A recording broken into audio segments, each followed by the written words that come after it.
Hi everyone, welcome back to my YouTube channel, The Dataholics. And in this video, we are going to discuss the concepts of OOPS in Python.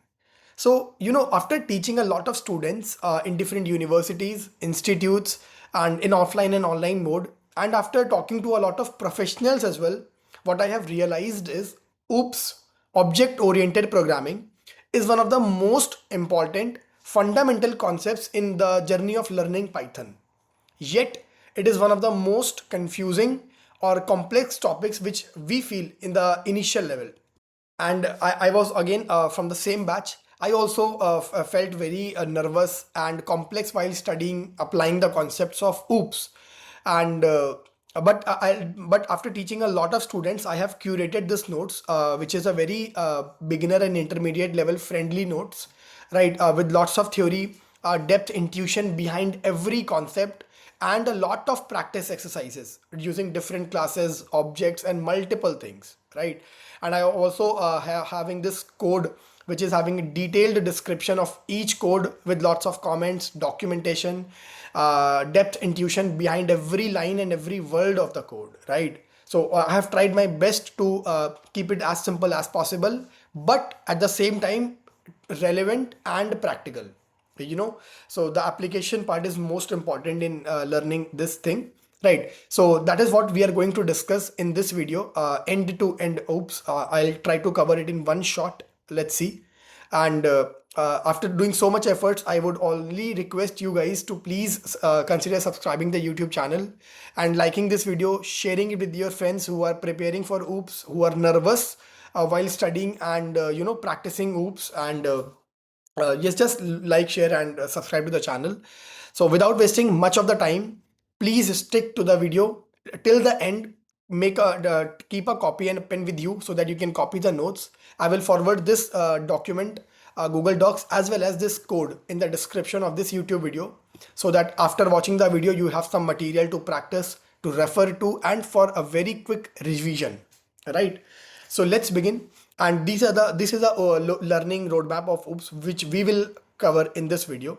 So first we will see about different programming styles and especially OOPS, and properties of OOPS, classes and objects in OOPS, which are the foundation of object oriented programming, attributes and methods in OOPS, constructor, self keyword, encapsulation, inheritance, polymorphism, abstraction, the properties of OOPS, class versus instance variable, magic methods, dunder methods, real world projects like I will try to build some banking system or fraction class, your own data type using OOPS, right? And at the end, we will have some practice exercises to understand all of these, whatever we have learned in a practical manner, right? So this video will be in English, Hindi plus English combined for majority of us to understand it better. तो let's begin, right? सो सबसे पहले ये समझने की कोशिश करते हैं what is oops, right? सो अगर आप यहाँ पर अगर के इसका थोड़ा सा स्क्रॉल करेंगे नीचे, तो we have different programming paradigms, right? तो what are programming paradigms? So basically programming paradigms are the methods to write, or style, or approach, to write and organize a code. So see, a programming paradigm is basically a style or approach to writing and organizing the code, right? तो majorly तीन तरीके के programming paradigms होते हैं. First is procedural, second is object oriented, and the third is functional, right? इन procedural programming में हम लोग क्या करते हैं, जब हम लोग step by step instructions define करते हैं किसी भी कोड के अंदर, तो we call it procedural. How to do it?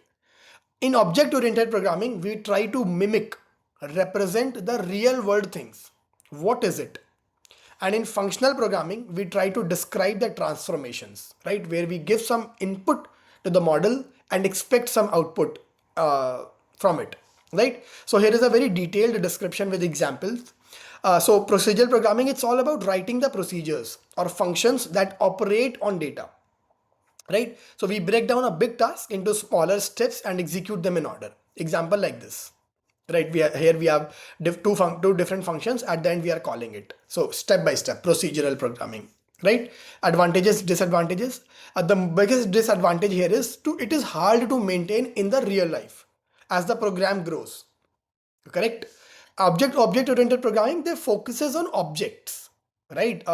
Which bundles, which includes data and behavior.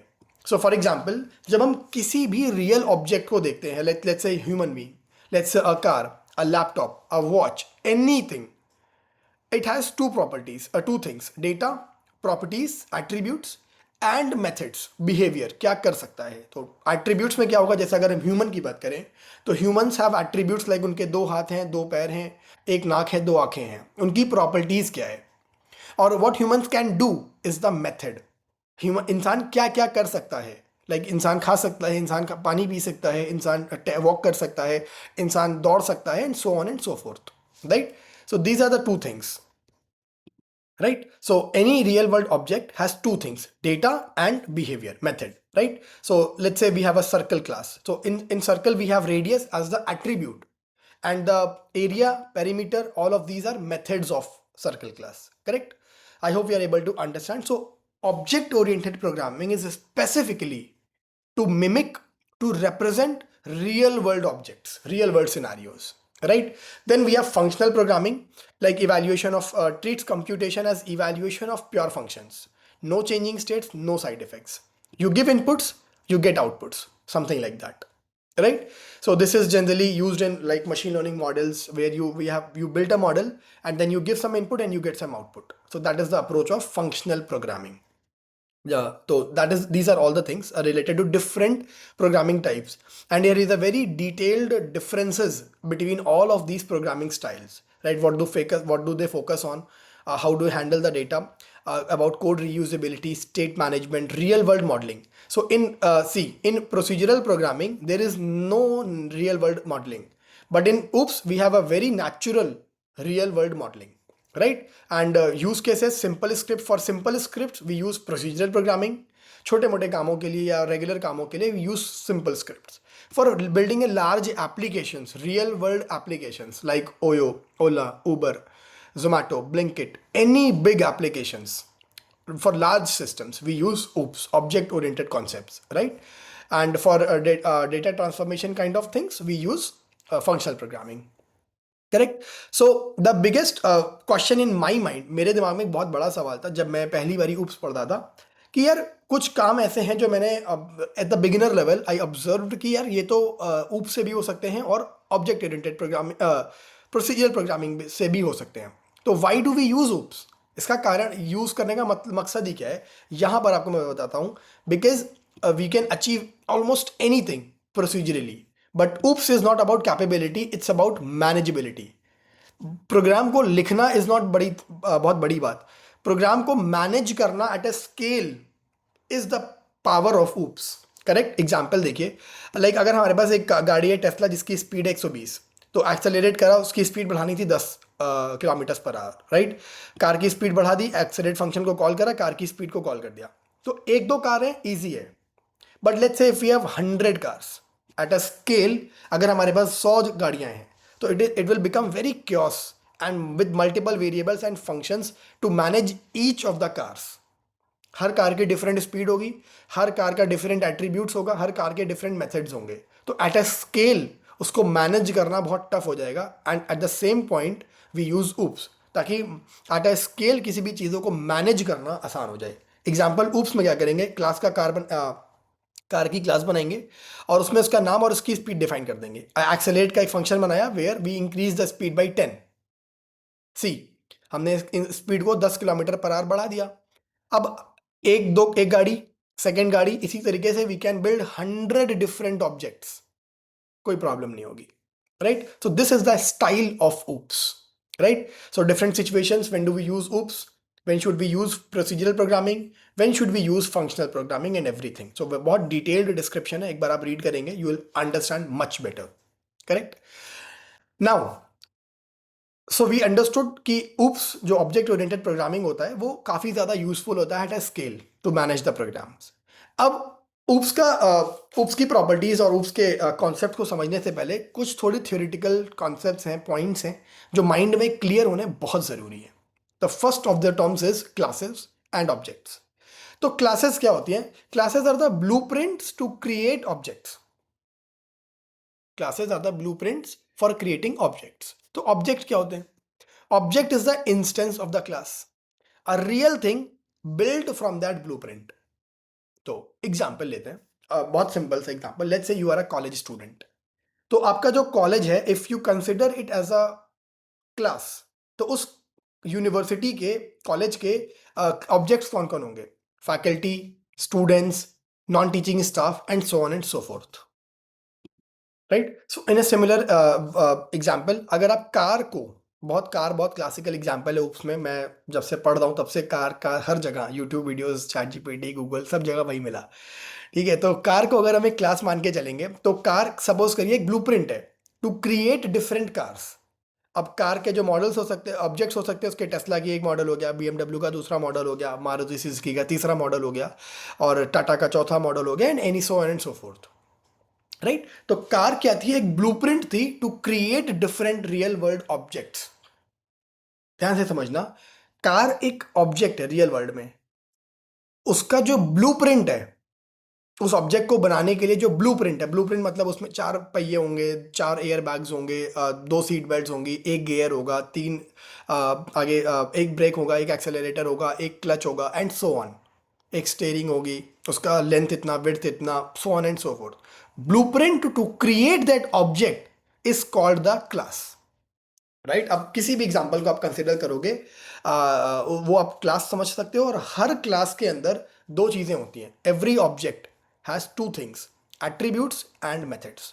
जैसे अगर हम कार को एक ऑब्जेक्ट मान के चलते हैं, तो कार के अंदर प्रॉपर्टी, वेरिएबल प्रॉपर्टीज होंगी, लाइक कार का कलर हो गया, कार की स्पीड हो गई, कार में नंबर ऑफ व्हील्स हो गए, कार में नंबर ऑफ एयर बैग्स हो गए, कार में नंबर ऑफ सीट बेल्ट्स हो गया, कार में मटीरियल हो गया, कार का वेट हो गया, कार का लेंथ, विड्थ, सब कुछ is the attribute, variable that defines that object, properties that define that object, correct? जैसे जब हम गाड़ी खरीदने जाते हैं तो हम उनसे बोलते हैं कि हमें हैचबैक चाहिए, वो एक प्रॉपर्टी है कि कार का लेंथ और विड्थ इतना होना चाहिए, राइट? तो उसी तरीके से मेथड्स और फंक्शन होते हैं। सेकंड मतलब कार क्या क्या कर सकती है, वो ऑब्जेक्ट क्या क्या कर सकता है, लाइक कार चल सकती है, कार ब्रेक मार सकती है, कार एक्सेलरेट हो सकती है, और कार में एयर बैग ओपन हो सकता है, so on and so forth. तो every object, every real world object has two things, attributes, methods. Human को अगर हम एक क्लास मान के चलेंगे, तो ह्यूमन की प्रॉपर्टीज हो गई, like skin colour, number of hands, number of legs, everything, right? And human के मेथड्स हो गए, ह्यूमन क्या क्या कर सकता है, human can read, human can write, human can smell, human can eat, human can drink, human can see, human can feel, so many things, right? तो every object has two things, attributes and methods. I hope in real world examples को जब आप सोचोगे तो आपको ये चीज़ें ज़्यादा क्लियर होंगी, राइट? तो अभी हम ये कोड शायद आपको पहली बार में समझ नहीं आएगा, but just see it. Class, car नाम की एक क्लास बनाई, उसके अंदर कुछ कुछ करेंगे, देखेंगे क्या करना है, टेंशन नहीं है। And creating objects, car one उस क्लास का एक ऑब्जेक्ट बना रहे हैं, और this is the thing, right? Similarly अगर हम लोग यहाँ पर ऐसा लिखते हैं, let's just imagine x is equal to 5, ये आपने पाइथन में जरूर लिखा होगा। तो हम ये क्या कर रहे हैं, इस कोड में भी आप सिंपली एक ऑब्जेक्ट बना रहे हो, किस क्लास का? इंटीजर क्लास का, right? Let me show you. अगर हम नोटबुक में आकर के यहाँ पर एक ये लिखते हैं x इज इक्वल टू 5, और फिर हम प्रिंट करते हैं x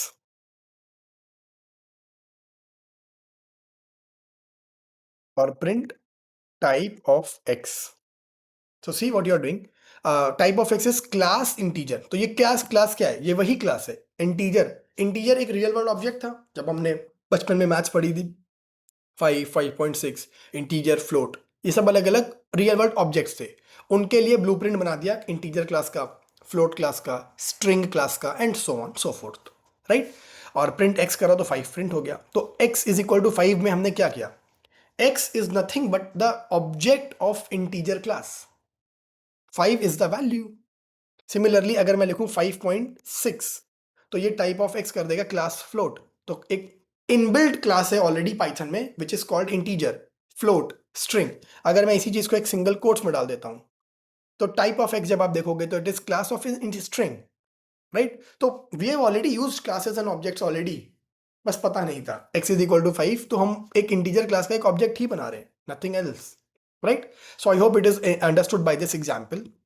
moving forward, adding attributes and methods to the class. अब इसी जो ऊपर अभी हमने एग्जांपल देखा कार की क्लास में, अभी हमने यहाँ पे पास लिखा था, कुछ नहीं करना था।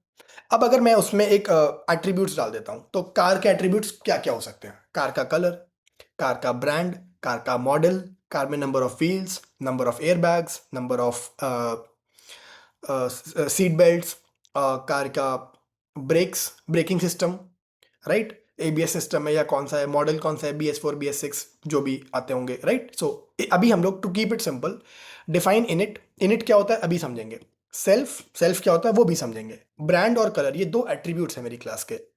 तो self dot brand is equal to brand, जो भी यूजर ने यहाँ पे पास किया, लेट्स से अगर ये बी है तो यहाँ पर आप बी लिखोगे, और ये अगर कलर मान लो COLOUR है तो यहाँ पर आप कलर लिखोगे, राइट। तो कार का हमने एक डिफाइन कर दिया। अब कार में एक मेथड बनाया स्टार्ट इंजन। तो कार क्या कर सकती है, कार का इंजन स्टार्ट हो सकता है, self.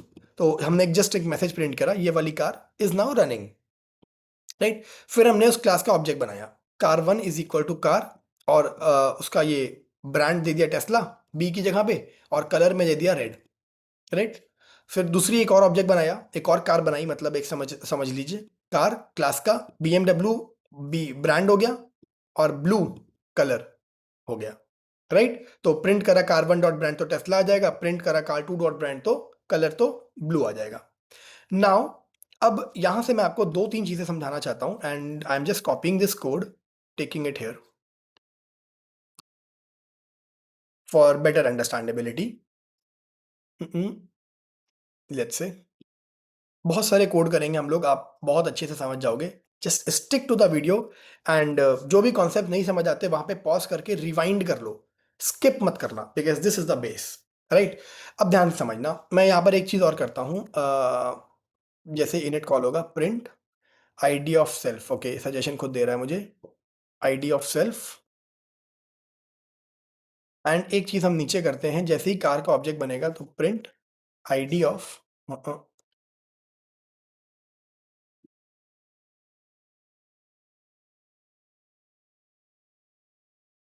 Print ID of car 1, and नीचे करेंगे यहाँ पर, जैसे ये वाला ऑब्जेक्ट बनेगा प्रिंट आईडी ऑफ कार 2, ठीक है। अब ध्यान से देखेंगे, अब इनिट क्या होता है। Init Python object oriented programming में अभी तक हम लोगों ने समझ लिया है, हाँ,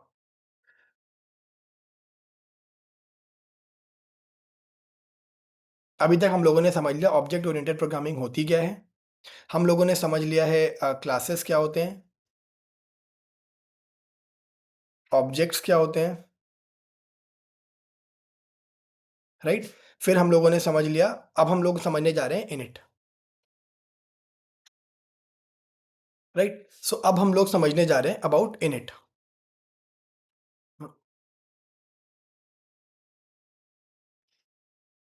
अंडरस्कोर अंडरस्कोर इनिट, ये क्या होता है? अब init is the special method in Python which is automatically called when an object of the class is created, right? जब हम किसी भी क्लास का कोई ऑब्जेक्ट बनाते हैं, इट इज ऑटोमेटिकली कॉल्ड,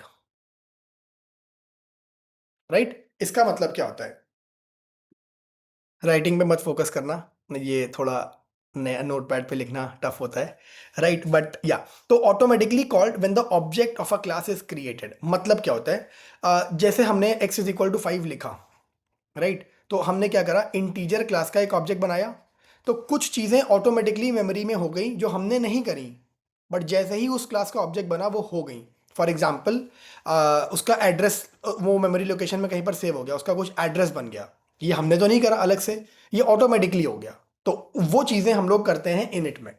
और एग्जाम्पल देता हूँ रियल वर्ल्ड में, जैसे सपोज करिए हमने कोई एप्लीकेशन इस्तेमाल करते हैं, एग्जाम्पल व्हाट्सएप, पहले आप किसी फ़ोन पे यूज़ करते थे, अब आपने किसी और फ़ोन पे दोबारा इंस्टॉल करा, तो कुछ चीज़ें ऑटोमेटिकली होती हैं, वो बैकअप के लिए खुद मांगता है, या कई बार बैकअप वाले मैसेजेस को खुद लेकर के रीस्टोर कर देता है, वो आपने नहीं करा, वो एप्लीकेशन के इंस्टॉलेशन पे खुद हुई automatically when the application was installed. तो उसको हम लोग क्या बोलते हैं, जब वो काम कहाँ पर होता है, इनिट मेथड में, राइट। एग्जाम्पल, और जब आप कोई कैब बुक करते हो, तो जब कैब बुकिंग के टाइम पे वो आपसे लोकेशन का एक्सेस मांग लेता है एप्लीकेशन को खोलते समय ही। गूगल पे से जब आप कोई पेमेंट करते हो तो वाइल डूइंग द पेमेंट और ओपनिंग द एप्लीकेशन वो आपसे लोकेशन का एक्सेस मांग लेता है, क्योंकि कुछ ऐसे काम होते हैं जो ऑटोमेटिकली होते हैं when you are using an application doing something. Similarly Python के थ्रू जब हम लोग उप्स की कोई क्लासेस बनाते हैं तो कुछ चीज़ें होती हैं जो हम चाहते हैं कि ऑटोमेटिकली हो जाएं जब उस क्लास का ऑब्जेक्ट बन जाए, तो उसको हम लोग डालेंगे इनिट में। एग्जाम्पल, जब हम लोग कार क्लास की बात कर रहे हैं तो हर क्लास के पास कुछ चीज़ें ज़रूर होंगी। नंबर ऑफ व्हील्स होंगे, हर कार क्लास का हर कार का कुछ कलर होगा, है ना। मतलब कार को बनाने से पहले मतलब कार क्लास का एक ऑब्जेक्ट बनाने से पहले उसका एक ब्लूप्रिंट ज़रूर तैयार होगा, राइट। और उसी चीज़ में हम लोग कुछ चीज़ें ऑटोमेटिकली पहले से पता होंगी, जैसे कार का व्हील्स, कार के कलर्स, एयरबैग्स कितना होगा, मॉडल कौन सा, क्या नाम रखेंगे, and everything and so forth. तो वो चीज़ें हम लोग कहाँ पर करते हैं, इनिट मेथड में, ताकि वो चीज़ें यूज़र को अलग से ना हासिल लेना पड़े, वो चीज़ें ऑटोमेटिकली हो जाएं जब उस क्लास का एक ऑब्जेक्ट बने, राइट। तो उसी चीज़ को हम लोग उस के कॉन्सेप्ट में इनिट में डालते हैं। तो define underscore underscore init underscore underscore, it's a special method. इसको हम लोग डंडर मेथड भी बोलते हैं, इसको हम लोग मैजिक मेथड भी बोलते हैं। इसको अभी और आगे डिटेल में पढ़ेंगे। मैजिक मेथड और डंडर मेथड भी बोलते हैं। तो मैजिक मेथड कौन से होते हैं उसमें, जो ऑटोमेटिकली कॉल्ड हो जाते हैं due to some actions, right. Automatically called due to some actions, so init is one of them. तो इनिट को दूसरे शब्दों में कंस्ट्रक्टर भी बोलते हैं। Just doing you the notes so that आपको बाद में याद रहे, कंस्ट्रक्टर, राइट। तो constructor is nothing but a special method in Python in OOPS which is automatically called when the object of a class is created, right? So see, जैसे ही हम लोग यहाँ पे हम लोग चाहते हैं कि हम कोई भी कार का ऑब्जेक्ट बनाएं, तुरंत उसका एक ब्रांड डिफाइन हो जाए, एक कलर डिफाइन हो जाए। प्रिंट आईडी ऑफ सेल्फ ये किसी पर्पस के लिए अभी समझाता हूँ। और दूसरा मेथड हमने बना दिया, ये सब डाल दिया। अब जैसे ही car1 is equal to car Tesla red ID car1, ये सब चीजें करी और प्रिंट किया। ओके, अब इस कोड को और बेहतर समझने के लिए let me take you to Python tutor. This is a very wonderful website, very good platform for us to understand the back end execution of any code, for example this. और अभी इसको बहुत सिंपल रखने के लिए मैं दो car की जगह एक ही कार बनाता हूं, इसको हटा देता हूं so that you can understand it well line by line. ठीक है, विजुअलाइज एग्जीक्यूशन करेंगे। नेक्स्ट सी, तो जैसे ही कार क्लास बनी तो तुरंत हमारे पास ग्लोबल फ्रेम में एक कार क्लास बन गई। उसके अंदर दो मेथड्स बन गए, एक इनिट और एक स्टार्ट इंजन। ठीक है, इतना एग्जीक्यूट हो चुका है। अब ध्यान से देखिएगा, जैसे ही मैं ऑब्जेक्ट बना रहा हूं, मैं इनिट को कॉल नहीं कर रहा हूं कहीं पर भी, मैं इनिट को कहीं पर भी कॉल नहीं कर रहा हूं, बट जैसे ही ये लाइन नंबर 13 एग्जीक्यूट होगी, नेक्स्ट, तुरंत आप देखो अपने आप इनिट कॉल हो गया और बी में टेस्ला चला गया और कलर में रेड चला गया। तो जो इस इनिट मेथड के पैरामीटर से बी और कलर, उसके अंदर अपने आप यहां से आर्ग्यूमेंट्स पास हो गया, right. B is for Tesla, colour is for red, great. अब नेक्स्ट उस मेथड, वो मेथड कॉल हुआ है, यहाँ पे एग्जीक्यूशन देखिए, लाइन रेड एरो और ग्रीन एरो, ये मेथड कॉल हुआ है। तो सेल्फ डॉट ब्रांड में बी चला जाएगा, यानी कि सेल्फ डॉट ब्रांड में टेस्ला चला जाएगा। सी देखिए, जो ऑब्जेक्ट बना कार का instance of the object, instance of the class is nothing but object. तो यहां पर कार क्लास का इंस्टेंस बना, उसमें ब्रांड आ गया टेस्ला। नेक्स्ट, कार क्लास का कलर बना, उस सॉरी ऑब्जेक्ट जो बना उसका जो कलर एट्रीब्यूट था उसमें रेड आ गया। और print ID of self, ID print होगा, आईडी इज फॉर एड्रेस। तो जो सेल्फ जो चीज थी, अभी हमने समझा नहीं है बट आप समझो, जो भी चीज थी सेल्फ, उसका एड्रेस ये है, ध्यान से देखिएगा। ठीक है, नेक्स्ट, अब उस फंक्शन के बाहर आएंगे। तो जैसे ही ये लाइन एग्जीक्यूट हुई थी, line number 13, init method call होकर के सारी चीजें उसके अंदर एग्जीक्यूट हो चुकी हैं। तो इनिट को हमने कॉल नहीं करा, इनिट अपने आप कॉल हो गया जब उस क्लास का ऑब्जेक्ट बनाया गया। तो that is constructor. Next, ID of car one, car one क्या है, उस क्लास का एक ऑब्जेक्ट। तो अब उसका भी एड्रेस देख लेता हूं। एक्चुअली सी, पाइथन में जो सब कुछ ही ऑब्जेक्ट है, everything in Python is an object.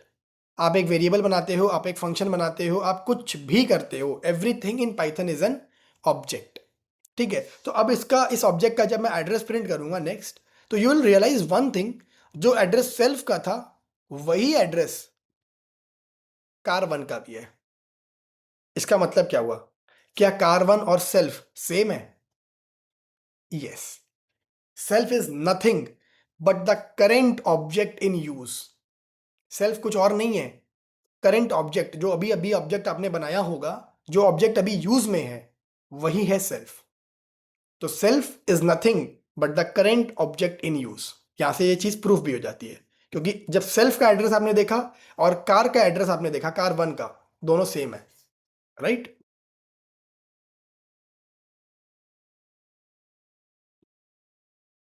So we have understood here that self and the current object are the same thing. Let me prove it again. So let's edit the code. What I'm going to do is, please try to understand it very easily. It is very easy actually, right? I am going to create another object, car2 is equal to car, and I have to pass two arguments, because in the init function, see, init method, we have two arguments, b and color. So self is the reference to that object, correct? The object which I'm creating, car1, car2, these are the object of that class. So self is nothing but the reference to the current object in use. तो इसीलिए हर function में हम लोग self जरूर लिखेंगे। अब अगर मैं स्टार्ट इंजन भी करूंगा तो मैं सेल्फ, कौन सी कार का इंजन स्टार्ट करना है ये कैसे बताऊंगा प्रोग्राम को? ओके, इमेजिन अ सिचुएशन, आपके पास दो गाड़ियां हैं, एक BMW और एक ऑडी, और आपके पास ड्राइवर एक है। तो आप जब अपने ड्राइवर को बोलोगे ड्राइवर गाड़ी स्टार्ट करो, कौन सी गाड़ी, BMW या ऑडी, तो वो आप कैसे बताओगे? सेल्फ के थ्रू। तो स्टार्ट इंजन सेल्फ। तो जब मैंने ये सेल्फ लिखा तो सेल्फ क्या है? Current object in use. तो जो ड्राइवर कौन सी गाड़ी को स्टार्ट करेगा, उसको कैसे पता चलेगा कि कौन सी गाड़ी स्टार्ट करनी है? By the current object in use, तभी हम लोग सेल्फ पास करते हैं, राइट? तो that is the thing. Car, और ब्रैकेट में लेट्स से आपने आपके पास एक टेस्ला है, एक ले लीजिए आप ऑडी, और ऑडी का मान लीजिए आपके पास A4 वर्जन है, मॉडल है दिस, राइट? और उसके बाद अगर मैं करूं यहां पर print ID of car 2, okay, and then visualize the execution. You see, एक ये क्लास बन गई, इनिट इनिट मेथड आ गया, स्टार्ट इंजन आ गया उसके अंदर। जैसे ही कार वन जो ऑब्जेक्ट बना, तुरंत ही कर्सर चला गया इनिट के पास, लाइन नंबर 4 पे, ठीक है? तो उसके अंदर हमारे पास इनिट का ब्रांड और कलर डिफाइन हो गया, जो पहली वाली गाड़ी थी कार वन का। सी, कार का एक इंस्टेंस बना, उसका ब्रांड डिफाइन हो गया, उसका कलर डिफाइन हो गया, और तुरंत उसका ID ऑफ सेल्फ प्रिंट हुआ और ID of car one print हुआ। आप देखो ये दोनों सेम है। तो जो करेंट ऑब्जेक्ट अभी यूज में है वो है कार वन, तो उसका एड्रेस और सेल्फ का एड्रेस सेम है। But now see, car two बना रहे हैं, जैसे ही कार टू ऑब्जेक्ट बनाया हमने, तुरंत दोबारा इनिट कॉल हुआ, एक और इंस्टेंस बना कार का यहाँ पर, उसके अंदर हमारे पास बी में ब्रांड में आ जाएगा ऑडी, उसके अंदर कलर में आ जाएगा A4, oh sorry, it should be the colour A4, it's okay, right? अब नेक्स्ट चीज जो चीज रन होने वाली वो ध्यान से देखेंगे, ID ऑफ सेल्फ। तो ID of self is the current object, see car two, that is different from the previous car, of course, क्योंकि ये दो अलग अलग ऑब्जेक्ट्स हैं। अब the important thing to notice here is the next line to execute, ID of car two. जैसे ही ये एग्जीक्यूट होगा, आप देखोगे जो ID ऑफ सेल्फ था और ID ऑफ कार टू अब दोनों बराबर है। तो सेल्फ का एड्रेस जब हमने पहली बार प्रिंट करा, it was equal to car one. Self का एड्रेस जब हमने दूसरी बार प्रिंट करा इनिट के अंदर, तो it was equal to car two, क्योंकि पहली दफा में कार वन करेंट ऑब्जेक्ट था, सेकेंड टाइम में कार टू करेंट ऑब्जेक्ट था। And that proves us that what is self keyword. Self is a keyword in Python which oops object oriented programming language which refers to the current object in use। तो जब car one use में था तो self car one की तरफ आ गया, जब car to use में था तो सेल्फ कार टू की तरफ आ गया। तो ये वो बिजनेसमैन है कि जो पॉलिटिकल पार्टी पावर में रहती है उसकी साइड रहता है, राइट? तो just kidding and giving you some real examples, references, तो जिससे भी आप समझ सको। तो ड्राइवर कार स्टार्ट करो, कौन सी कार? सेल्फ के थ्रू पता चलेगा। तो सेल्फ क्या है? करंट ऑब्जेक्ट, जो करंट गाड़ी चल रही है उसको स्टार्ट कर दो, राइट? तो इस तरीके से आप समझ लो। तो आई होप अब हमको समझ आ गया होगा इनिट क्या है और सेल्फ क्या होता है। और ये एक छोटी सी बेसिक क्लास का मेथड है और आर्किटेक्चर है बेसिकली, राइट? और इसको नेक्स्ट करेंगे तो कार वन का जो ब्रांड होगा वो टेस्ला प्रिंट हो गया, कार टू का जब आप ब्रांड प्रिंट करोगे it will be Audi, and car one का स्टार्ट इंजन जैसे आपने करा तो स्टार्ट इंजन वाला मेथड कॉल हो गया, और नेक्स्ट करेंगे तो उस मेथड के अंदर जो भी चीज़ें हैं वो एग्जीक्यूट हो गई, and that's how the whole program is executed, right? तो इन अ नटशेल इनिट क्या होता है? The constructor which is automatically called when the object of the class is created, और सेल्फ क्या होता है, the current object in use, right. और उसी करंट ऑब्जेक्ट के थ्रू हम लोग अलग अलग मेथड्स को कॉल कर सकते हैं, अलग अलग एट्रीब्यूट्स को कॉल कर सकते हैं। तो जब मैंने लिखा कार वन डॉट ब्रांड, ये हमने उस क्लास की एक एट्रीब्यूट को कॉल किया। जब हमने लिखा car one dot start engine, तो हमने कार क्लास के एक मेथड को कॉल किया, राइट। तो I hope now you are able to understand very clearly. Now there are two words here जो मैं बार बार ले रहा हूं, अगर आप ध्यान से सुन रहे होंगे। तो पहला एक वर्ड है मेथड और दूसरा एक वर्ड होता है फंक्शन। इन दोनों में डिफरेंसेस क्या होते हैं? मेथड में भी आप लोग कुछ ना कुछ ऐसा कोड लिखते हो जो बार बार यूज हो सकता है, और फंक्शन में भी हम लोग वही कोड लिखते हैं जो बार बार यूज हो सकता है, but there is a difference. Method is specific to a class, for a class.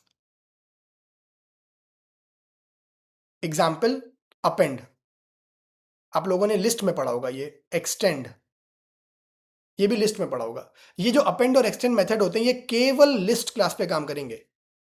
अगर आप इनको सेट के साथ या टपल के साथ या एक integer x is equal to 5 और x डॉट अपेंड करोगे, तो वो बताएगा अपेंड क्लास में, इंटीजर क्लास में कोई मेथड नाम अपेंड नाम का मेथड नहीं होता, क्योंकि append and extend are specific to the list class. तो फंक्शंस क्या होते हैं? फंक्शंस वो मेथड्स होते हैं बेसिकली जो हर क्लास पे एप्लीकेबल। एग्जांपल लेन, अगर लेन ऑफ x लिखोगे आप, तो x चाहे एक स्ट्रिंग हो,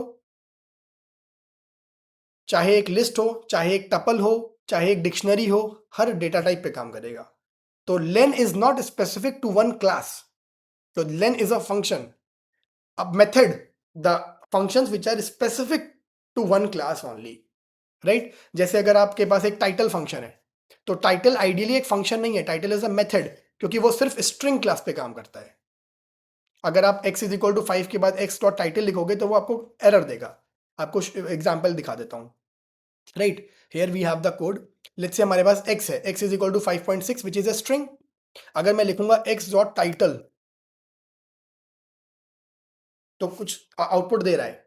but if let's say, because string के ऊपर तो काम करेगा, x इज इक्वल टू 5, तो अब बता रहा है int object does has no attribute called title. Int जो क्लास है, उसका जो ऑब्जेक्ट है x, उसके पास कोई भी एट्रीब्यूट टाइटल नाम का नहीं है, करेक्ट। लेकिन अगर मैं लिखूं x इज इक्वल टू अक्षत और y इज इक्वल टू, एक लिस्ट बना लेते हैं 1 2 3 4 5, और मैं लिखूं print len of x which is a string, print len of y which is a list, तो इन दोनों में आउटपुट आएगा। दोनों में आउटपुट दे रहा है, क्योंकि लेंथ एक फंक्शन है जो हर क्लास पे काम कर रहा है। लेकिन टाइटल, एक्सटेंड, अपेंड, रिमूव, ये सब कुछ ऐसे मेथड्स हैं जो स्पेसिफिक क्लासेस पे काम करते हैं। So that is the difference between these two words, methods and functions. So I hope we are able to understand about methods and functions here, right? तो attribute और coming back to the theory, यहाँ पर हम लोग classes समझ गए, objects समझ गए, init समझ गए, राइट, सेल्फ समझ गए, एट्रीब्यूट्स क्या होते हैं वो समझ गए, और मेथड्स क्या हो गए। तो ये सब चीज़ों के लिए अच्छी डेफिनेशन यहाँ लिखी हुई है, just read it out so that आपका एग्जाम के पॉइंट ऑफ व्यू से थ्योरी क्लियर हो जाएगा, राइट। तो यहाँ पर कुछ और एग्जाम्पल्स हैं। अब जैसे ड्राइवर की क्लास है, तो ड्राइवर का एट्रीब्यूट क्या क्या हो सकता है? ड्राइवर का नेम, ड्राइवर का एज, ड्राइवर की रेटिंग। मान लो आप ऊबर जैसा कोई एप्लीकेशन बना रहे हो, राइट, तो ऊबर के अंदर हमारे पास अलग अलग ऑब्जेक्ट्स हो सकते हैं, गाड़ियाँ और बाइक्स, है ना, और ड्राइवर्स और बहुत सारी चीज़ें। तो अगर ड्राइवर क्लास की मैं स्पेसिफिकली बात करूंगा, तो ड्राइवर क्लास के अंदर एट्रीब्यूट्स क्या क्या हो सकते हैं? ड्राइवर का नाम, ड्राइवर की एज, ड्राइवर की रेटिंग, ड्राइवर के पास कौन सी गाड़ी है, एंड सो ऑन। ड्राइवर क्या क्या कर सकता है?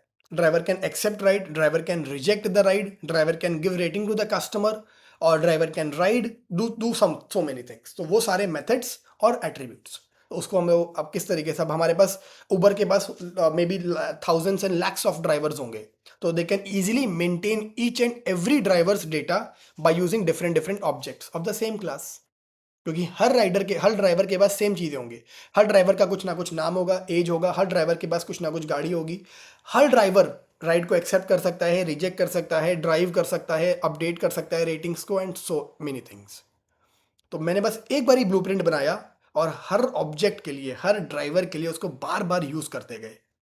तो that is the benefit of oops to mimic the real world application. तो आई होप अलग अलग एग्जाम्पल्स देख करके आपको अलग अलग तरीके का सिचुएशन समझ आएगा और आप याद कर पाओगे, समझ पाओगे, राइट. तो each driver is an object, they share the same class structure, each can have unique data and actions, right. So now some practice questions after this, so these many topics. I hope you are able to differentiate between classes and objects. Why do we use self keyword, init method, and just a small program, write a small class called book that is attribute like title and author. तो इसको आप लोग init में initialise कर दोगे और एक price और एक मेथड उसमें बनाना है डिस्प्ले इन्फो नाम का, that prints these above details title author and price. और उस क्लास के दो ऑब्जेक्ट बनाने हैं and call the display info method. तो बहुत ईजी सा प्रोग्राम है. I really suggest you please इसको सॉल्व करिए और अपने आंसर्स, अपने अपने रिस्पेक्टिव आंसर्स को कमेंट में डालिए, so that let's have a very healthy discussion in the comment section, right. कोई डाउट्स होंगे तो वो भी आप पूछ सकते हो, correct. So these are the concepts till here. Till now, we have understood the basics. Let's now move to the next topic, which is called static and the class variables. A static class or instance variable in Python. Oops, right? तो अब यहाँ पे एक बड़ा easy सा example मैं आपको दूंगा. जैसे हम लोग ऊपर क्लास की बात कर रहे थे, ठीक है, ड्राइवर की बात कर रहे थे. Let's take this example. तो थियोरेटिकली अंडरस्टैंड करने के लिए, जो ड्राइवर क्लास है और उसमें जो अलग अलग ऑब्जेक्ट्स हैं, let's say driver 1, driver 2, these are the two objects, correct. If you see, इन दोनों ड्राइवर्स के जो ये एट्रीब्यूट्स हैं, नेम और रेटिंग्स, अलग अलग होंगे. हर ड्राइवर के पास अलग ड्राइवर आईडी होगी, मे बी नेम्स भी बहुत सारे लोगों के अलग अलग होंगे, रेटिंग्स भी बहुत लोगों की अलग अलग होंगी, और सब कुछ डिफरेंस हो सकता है, राइट. एज भी अलग अलग हो सकती है. तो these are the attributes which are different for each object. इसको हम लोग बोलते हैं इंस्टेंट वेरिएबल. तो नेम और रेटिंग अभी के समय पे क्या हो जाएगा, instance variable, which is different for each instance of the class. That means which is different for each object of the class. तो फिर क्लास वेरिएबल क्या होंगे. आप किसी भी ड्राइवर से जब पूछोगे what is your company name, तो हर कोई बताएगा उबर. तो एक ऐसा वेरिएबल जो हर ऑब्जेक्ट के लिए सेम है, उसको हम लोग बोलेंगे क्लास वेरिएबल. एक और एग्जांपल लेते हैं. लेट्स से एक कॉलेज है और उसके स्टूडेंट्स है. तो अगर कॉलेज को मैं एक क्लास मान के चलता हूँ और स्टूडेंट को उनके ऑब्जेक्ट्स मान के चलता हूँ, तो हर स्टूडेंट का नाम अलग होगा, स्टूडेंट की आईडी अलग होगी, एज अलग होगा, कोर्स अलग अलग हो सकता है. बट जब मैं पूछूंगा हर स्टूडेंट का what is your college name, तो हर स्टूडेंट का कॉलेज नेम सेम होगा. तो जो सेम होगा हर ऑब्जेक्ट के लिए, दैट इज क्लास वेरिएबल.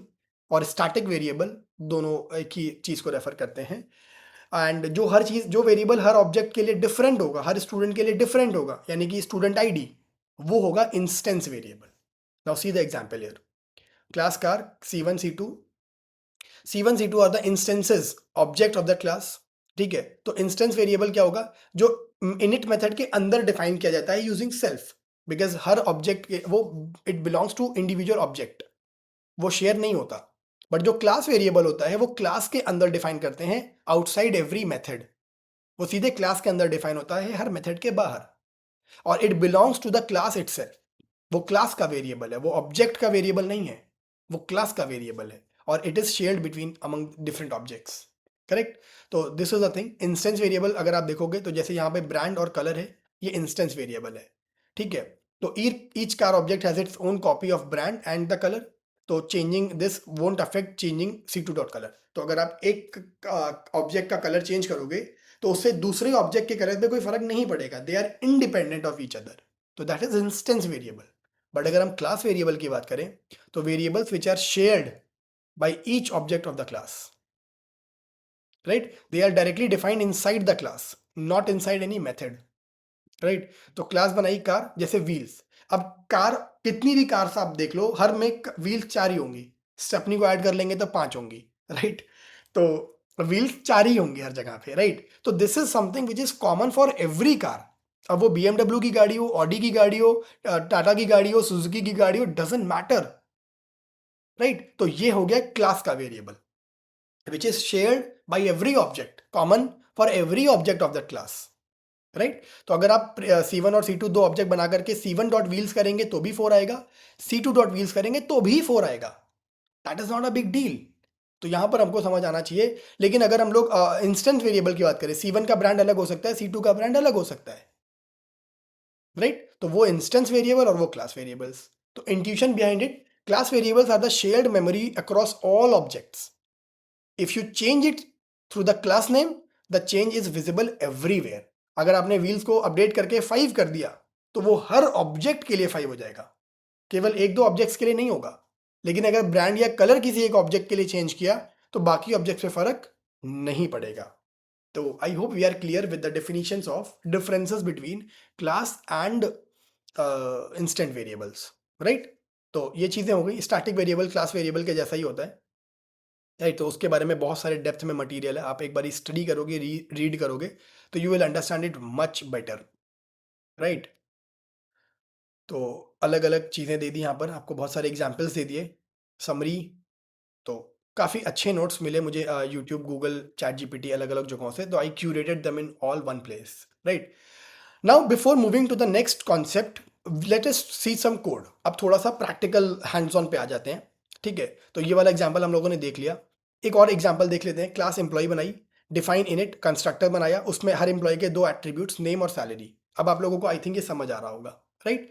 और self dot name is equal to name, ये वाला variable. Self dot department is equal to finance, this is like a keyword, sorry default argument. तो इनिट जब भी कॉल होगा डिपार्टमेंट अपने आप फाइनेंस हो जाएगा अगर आपने कुछ नहीं दिया तो। और self dot underscore underscore salary is equal to salary. तो यहां पर आपने देखा होगा डिपार्टमेंट के आगे एक सिंगल अंडरस्कोर लगा है और सैलरी के आगे दो अंडरस्कोर लगे हैं। That makes these variables protected and private. Name के आगे कुछ नहीं लगा, इट इज पब्लिक वेरिएबल, ठीक है। ये चीज और अच्छे से समझाऊंगा मैं जब हम लोग इनकैप्सुलेशन पढ़ेंगे। फॉर इंस्टेंस जब आप इतना समझ लीजिए, प्राइवेट वेरिएबल्स को डिफाइन करने के लिए we use two underscores, protected के लिए सिंगल अंडरस्कोर और पब्लिक वेरिएबल के लिए no underscore, correct. Now define show info, ये एक उसका मेथड हो गया, उसके अंदर हम सेल्फ पास कर रहे हैं ताकि हम जब उस मेथड को कॉल करें शो इन्फो को तो हमें पता चल जाए कि किस ऑब्जेक्ट के थ्रू हमने कॉल करा है उस मेथड को। इसके लिए हम लोग यहाँ पर सेल्फ पास करते हैं।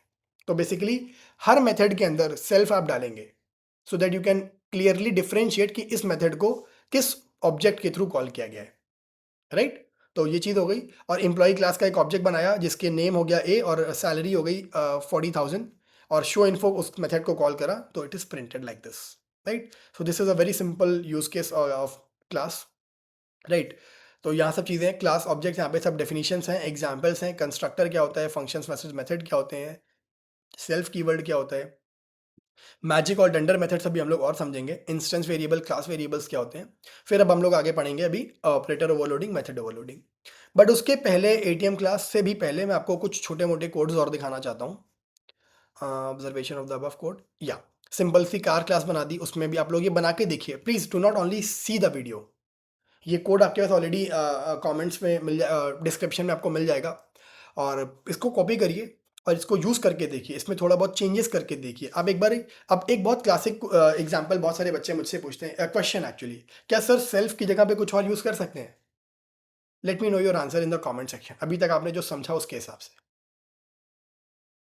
राइट। तो अगर हम कर सकते हैं तो क्या एक्सप्लेनेशन होगा, नहीं कर सकते तो क्या एक्सप्लेनेशन होगा, let us have a discussion here, right. तो बड़ा सही क्वेश्चन है जो लोग कई बारी क्लास में पूछते हैं, ठीक है। तो ये हम लोगों ने उस क्लास को थोड़ा और इन्हांस करा, अलग अलग ऑब्जेक्ट्स बनाए, उसको चीज़ें करी, प्रिंट करा। अब ऊप्स का एक बहुत बड़ा एप्लीकेशन है that we can create our own data type using oops. ये मैं आप लोगों को अब समझाना चाहता हूँ, और इस एग्जाम्पल के थ्रू, इस कोड के थ्रू हम लोग और भी चीज़ों को बहुत अच्छे तरीके से समझ पाएंगे, ठीक है। तो अब समझेंगे, और ये बहुत बड़ा एप्लीकेशन, अगर हम अपना खुद का डेटा टाइप बना पाते हैं, ठीक है।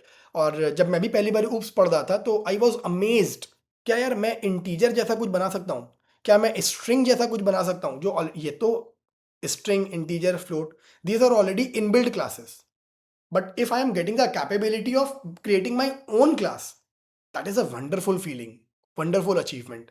और बिगिनर लेवल पे अगर आप ऐसा करके गिटहब पे डालते हो, लिंक्डइन पे डालते हो, तो it marks a very good impression. तो लर्निंग का ना एटीट्यूड और लर्निंग का पर्सपेक्टिव ये होना चाहिए टू बिल्ड समथिंग यूजफुल, ठीक है।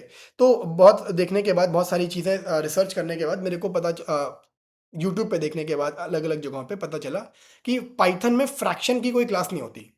फ्रैक्शन जैसे हम लोग जब छोटे थे तो मैथ्स में इंटीजर होता था, जैसे x इज इक्वल टू 5, तो इसके लिए तो एक क्लास है। x is equal to Akshat, उसके लिए भी एक क्लास है। x is equal to 5.6 is उसके लिए भी एक क्लास है फ्लोट। बट अगर x इज इक्वल टू 5/6 आप करके देखोगे तो यू विल रियलाइज कि ये 5/6 की तरह स्टोर नहीं होता, it is stored like a normal float. See, f is equal to 2/3 मैंने करा और f प्रिंट करा, तो आप देखोगे it is printed like 0.66 like a float. अगर आप टाइप ऑफ f देख लो तो इट्स अ फ्लोट। तो मतलब क्या है कि फ्रैक्शन जैसा कोई क्लास पाइथन में नहीं होता है। तो जहाँ से मैंने सीखा वहाँ पे मुझे फ्रैक्शन क्लास सिखाई गई और बड़ा अच्छा लगा कि हम लोग कुछ रियल वर्ल्ड यूज केसेस बना पा रहे हैं। ठीक है, तो एक मिनट, या तो जैसे let's say class fraction one, मैंने एक क्लास नाम बनाया जिसका नाम था फ्रैक्शन वन। उसके अंदर सबसे पहले मैं एक इनिट डिफाइन करूंगा। अच्छा, एक फ्रैक्शन में आप खुद सोच के देखो क्या एट्रीब्यूट्स हो सकते हैं। फ्रैक्शन में केवल दो चीजें होती हैं, एक न्यूमरेटर और एक डिनोमिनेटर। ठीक है, तो डिफाइन अंडरस्कोर अंडरस्कोर इनिट। अब ये इनिट के अंदर मैं क्या करूंगा, पहले तो सेल्फ डाल दूंगा, दूसरा एक न्यूमरेटर और एक डिनोमिनेटर यूजर से ले करके एक फ्रैक्शन बनाऊंगा। इन अदर वर्ड्स आप ऐसे समझो कि जब एक फ्रैक्शन बनेगा तो ऑटोमेटिकली 2/3, तो 2 और 3 डिफाइन हो जाएंगे। तो वही चीज मैं इनिट में करने वाला हूँ, n comma d, it's like numerator and denominator, और self dot numerator is equal to n, self dot denominator is equal to d. ठीक है, तो जो भी फ्रैक्शन क्लास के ऑब्जेक्ट बनेंगे हर किसी के पास ये दो चीजें होंगी, इसीलिए मैंने इसको इनिट में डाल दिया।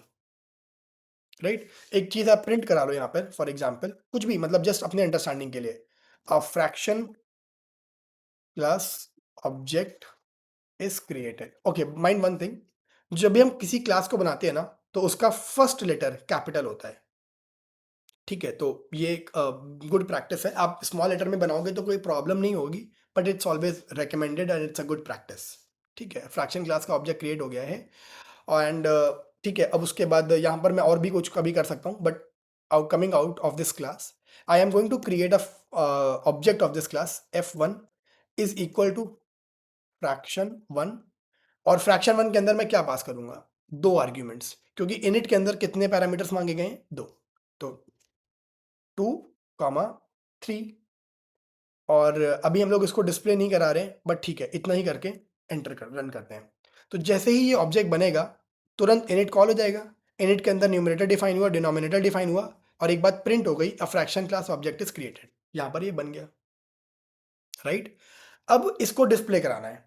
अगर अभी मैं F1 को डिस्प्ले कराऊंगा तो लेट्स सी क्या होता है।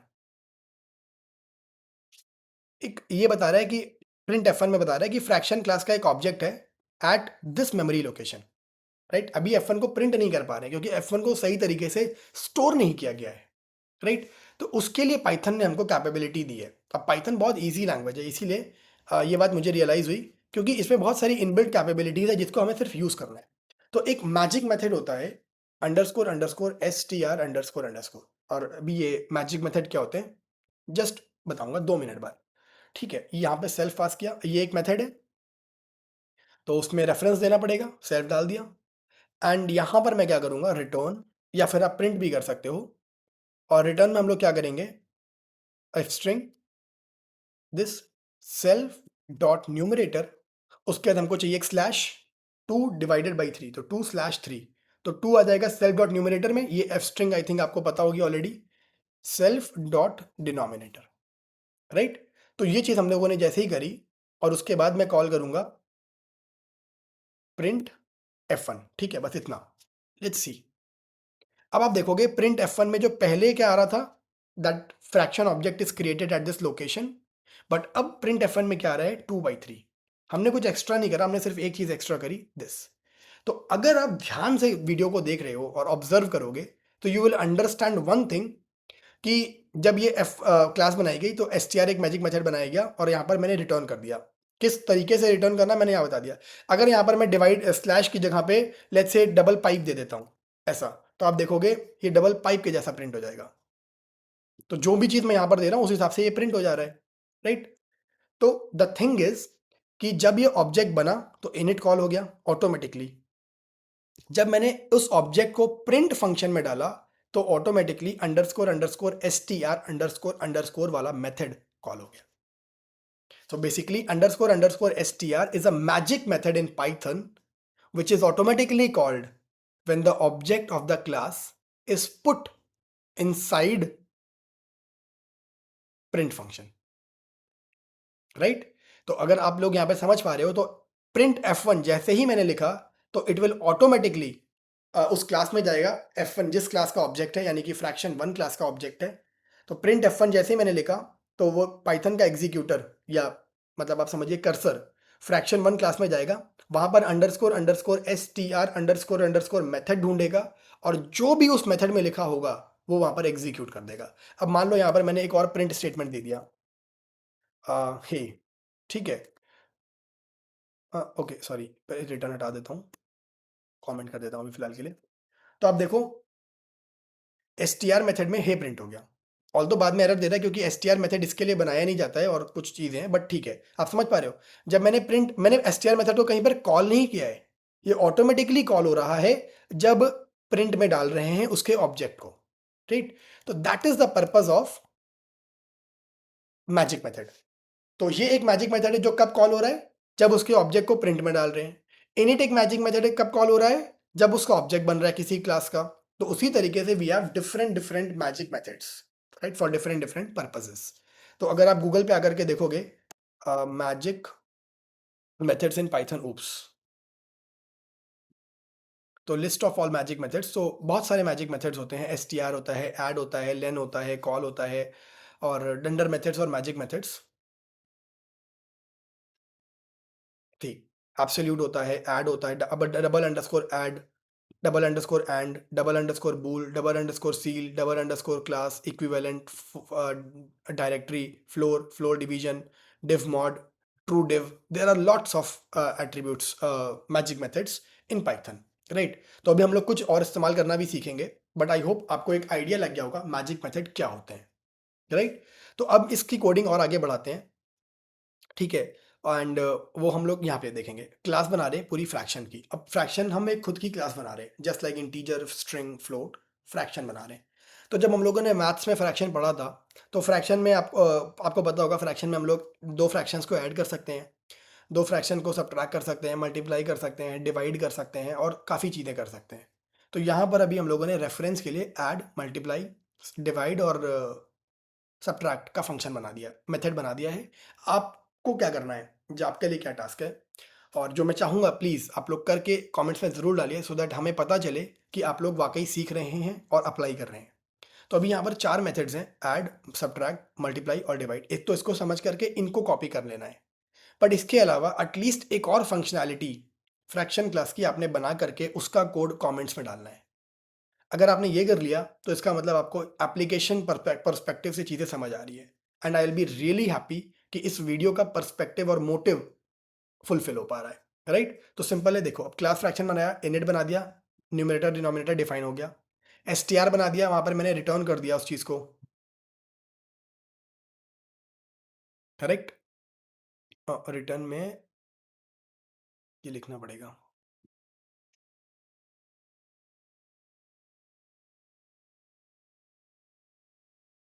राइट, इतना हमने लिख दिया रिटर्न में, self dot numerator divided by self dot denominator. str आपको ऑलरेडी पता है, इसका डिस्क्रिप्शन बहुत डिटेल में यहाँ लिखा हुआ, आप एक बार पढ़ लीजिएगा, ठीक है। str मेथड कब कॉल होता है, ये सब चीज़ें, it must return a string type by using the print statement वगैरह। अब मेथड बनाते हैं टू ऐड टू फ्रैक्शंस। तो अगर आप दो फ्रैक्शंस को ऐड करने का कॉन्सेप्ट याद करो, रिवाइज करोगे, तो बहुत सिंपल था, हम लोगों ने बचपन में पढ़ा था। 2/3 प्लस 5/6 जब हम लोग करते थे तो ये क्या होता था, इसमें आता था नीचे डिनोमिनेटर में 3 मल्टीप्लाइड बाई 6, और यहाँ पर 2 multiplied by 6 plus 5 multiplied by 3। तो 2 मल्टीप्लाइड बाई 6 12 और 15 27 डिवाइडेड बाई 18, इस तरीके से कुछ आता था। अब इसको हम लोग और डिवाइड करके थोड़ा सा 9 3 ज़ा डिवाइडेड बाई 2, ये फाइनल आउटपुट हो सकता है, राइट। तो यही चीज़ हम लोग क्या कर रहे हैं, अगर आप इसको देखोगे 2 क्या है, अगर पहले हम समझे इस फ्रैक्शन को, पहले वाले फ्रैक्शन को we call it as self, we call self, ये हमारा पहला फ्रैक्शन क्लास का ऑब्जेक्ट है। 5/6 दूसरे फ्रैक्शन क्लास, उसी फ्रैक्शन क्लास का दूसरा ऑब्जेक्ट है, तो सेल्फ और अदर से रेफर कर रहा हूं मैं। तो 2 क्या है, सेल्फ डॉट न्यूमिनेटर, 3 क्या है, सेल्फ डॉट डिनोमिनेटर, 5 क्या है, अदर डॉट न्यूमिनेटर, 6 क्या है, अदर डॉट डिनोमिनेटर। तो जब मैंने ये लिखा 2 मल्टीप्लाइड बाई 6 मतलब सेल्फ डॉट न्यूमरेटर, स्पेलिंग पे और राइटिंग पे मत जाइएगा please, into other dot denominator plus 5 क्या है, other dot denominator, other dot numerator into 3, 3 is self dot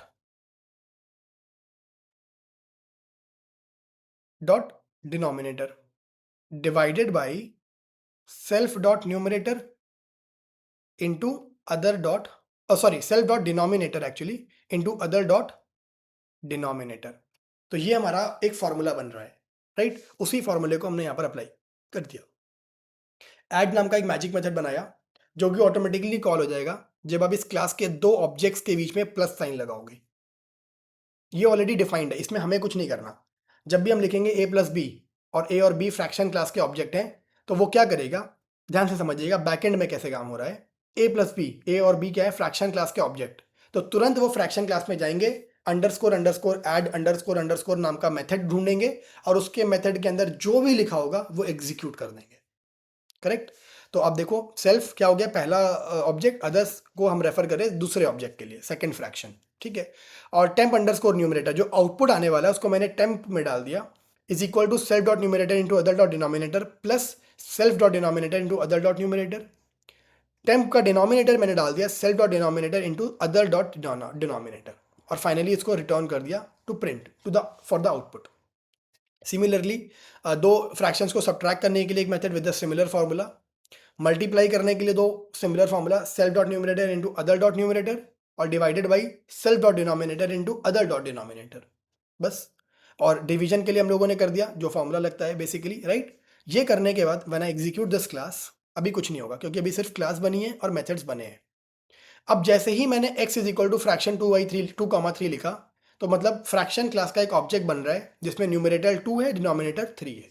और जैसे ही मैं लिखूंगा प्रिंट टाइप ऑफ x, आप देखो यहाँ पर आएगा क्लास फ्रैक्शन, और प्रिंट x लिखेंगे तो जैसे ही उस क्लास के ऑब्जेक्ट को प्रिंट में डाला गया तो वो अंडरस्कोर अंडरस्कोर str को ढूंढेगा और एग्जीक्यूट कर देगा। अब एक और इंटरेस्टिंग क्वेश्चन है, कई बार मुझे क्लास में लोग पूछ लेते हैं तो बड़ा अच्छा लगता है कि हाँ लोग एक्साइटेड है, पढ़ने में इन्वॉल्व है। अगर str की जगह पे मैं str r डबल आर लिख दूं या कुछ और लिख दूं str अंडर 1, तो क्या ये वही काम करेगा या नहीं करेगा। Let's execute. ये क्लास दोबारा से क्रिएट करी और अभी कॉल करा, तो अब जब प्रिंट एक्स आप लिख रहे हो तो यहाँ पर वो एक्स प्रिंट नहीं हो रहा है, मतलब वो जो अचीव करना चाहते थे जो to call automatically that function method, वो नहीं अचीव हो पा रहा है, राइट। तो मतलब कि str को str ही लिखना पड़ेगा। ऑन द अदर हैंड, अगर यही चीज़ हमको अचीव करनी है तो मैं एक और चीज़ कर सकता हूँ, वो ये है। तो इस तरीके से जब आप पढ़ोगे ना तो आपका कॉन्सेप्ट क्लियर होगा। X dot underscore underscore str1 underscore underscore bracket open close. अब देखिए वो चीज़ अचीव हो पा रही है, क्योंकि अब जो है अंडरस्कोर अंडरस्कोर str1 ये कोई मैजिक मेथड नहीं रह गया, ये ऑलरेडी इनबिल्ट नहीं है, इसकी फंक्शनैलिटी डिफाइंड नहीं है, तो इसको मुझे अलग से कॉल करना पड़ा। ये अपने आप कॉल नहीं हो रहा है, तो दैट इज द डिफरेंस। और इस तरीके की अंडरस्टैंडिंग हमने बिल्ड करनी है, राइट। तो अभी फिलहाल मैं इसको कमेंट कर रहा हूँ और यहाँ पर इसको ठीक कर देता हूँ, ठीक है। तो ये चीज़ हो गई। फिर एक्स डॉट न्यूमिनेटर डिनोमिनेटर आप चेक करोगे तो एट्रीब्यूट्स को कॉल कर रहे हो और 2 और 3 आ रहा है, ठीक है। और एक्स को इस तरीके से भी कॉल किया जा सकता है, आप ये भी याद रखना।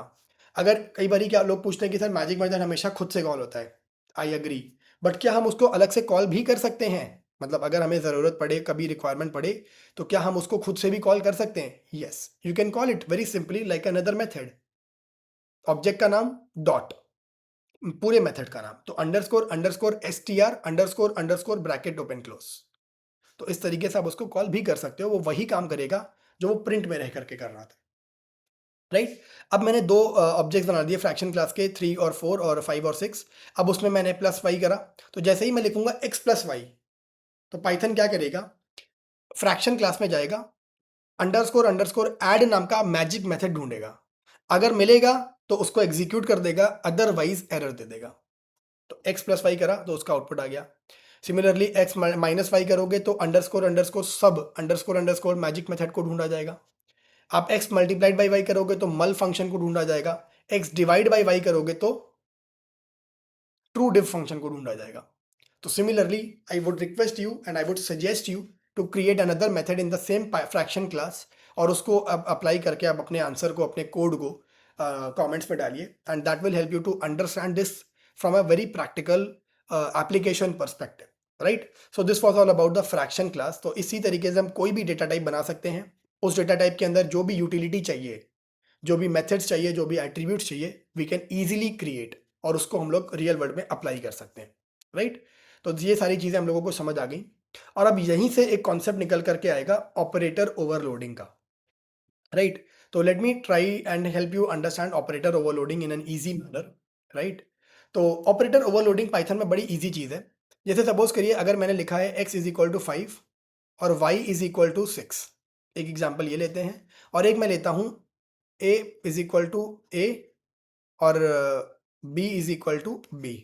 राइट, अगर मैं यहां पर लिखूं प्रिंट a प्लस b और मैं यहां पर लिखूं प्रिंट x प्लस वाई, तो यहां का आउटपुट आएगा 11 और यहां का आउटपुट आएगा a b.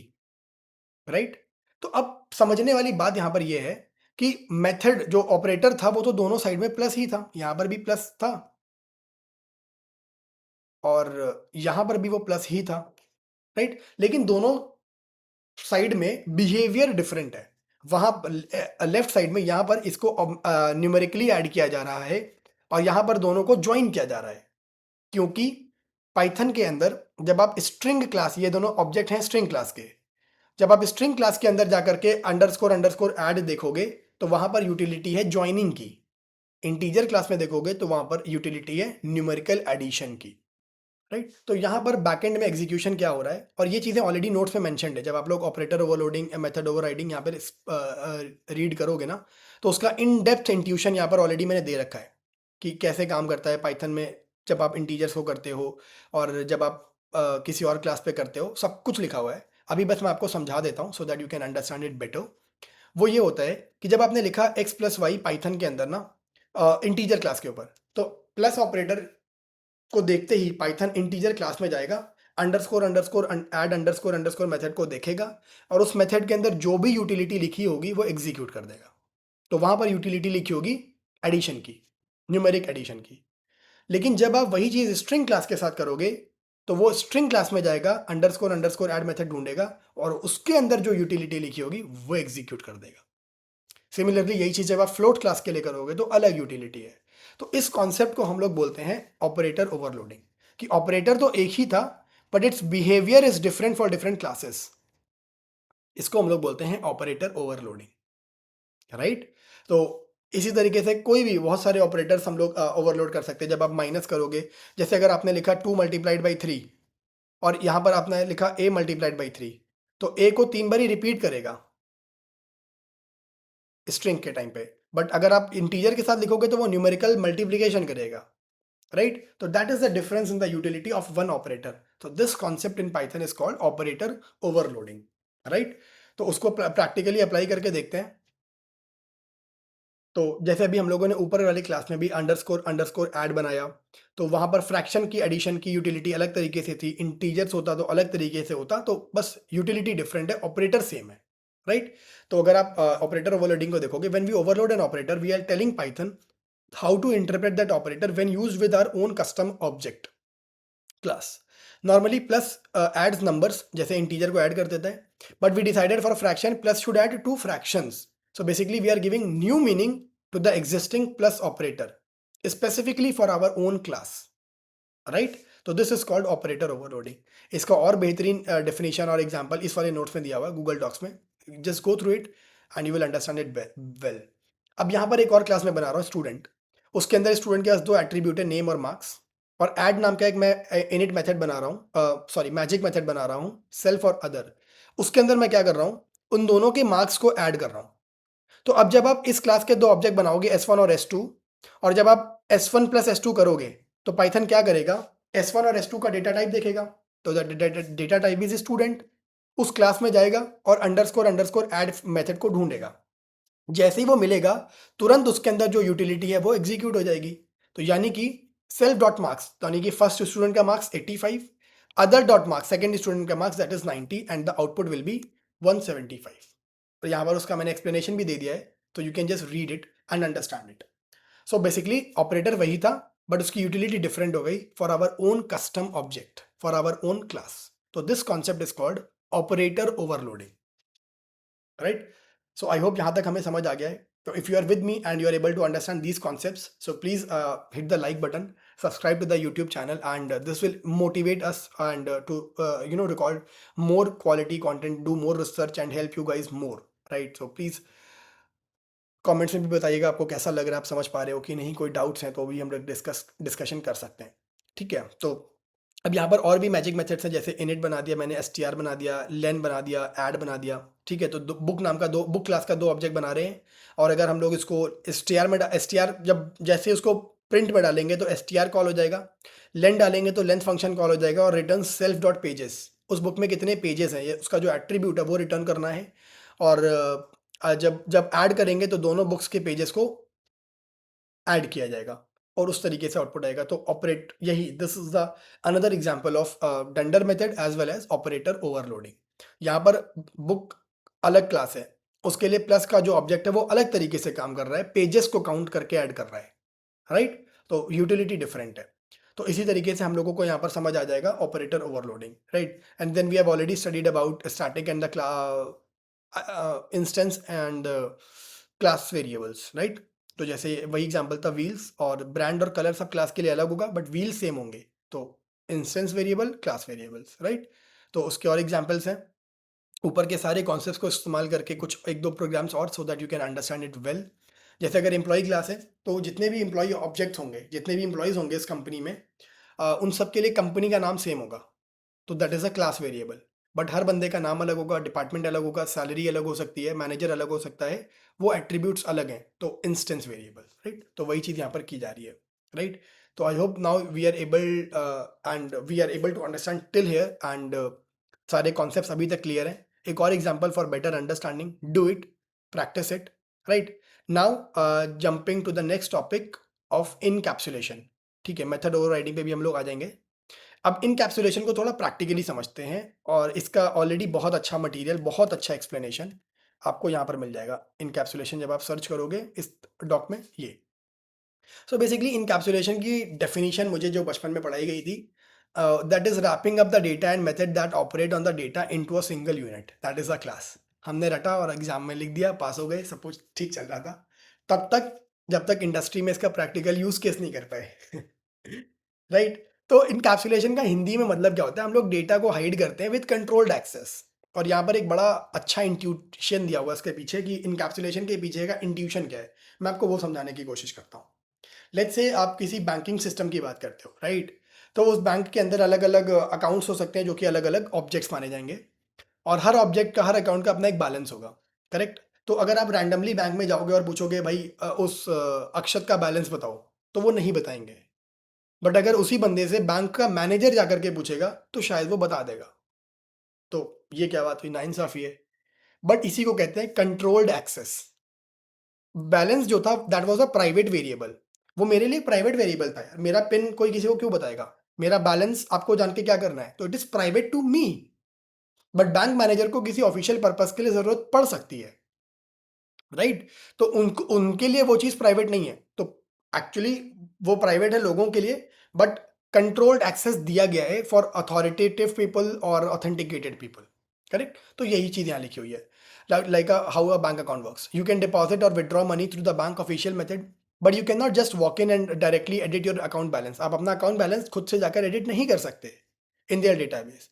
The actual balance is hidden and protected inside the system, and you can only access through the predefined action, deposit और withdraw को के through, ऑथोरिटेटिव मेथड के थ्रू। आपको अगर अपना पिन पता होगा, आपके पास अपना रिक्वायर्ड डिटेल होगा, तभी आप उसमें कुछ डिपॉजिट या विदड्रॉ कर सकते हो, डायरेक्टली ऐसे नहीं कर सकते। तो वो चीज़ कर सकते हैं विद सम कंट्रोल, हर कोई नहीं कर सकता आपके अकाउंट में बैलेंस विदड्रॉ या डिपॉजिट।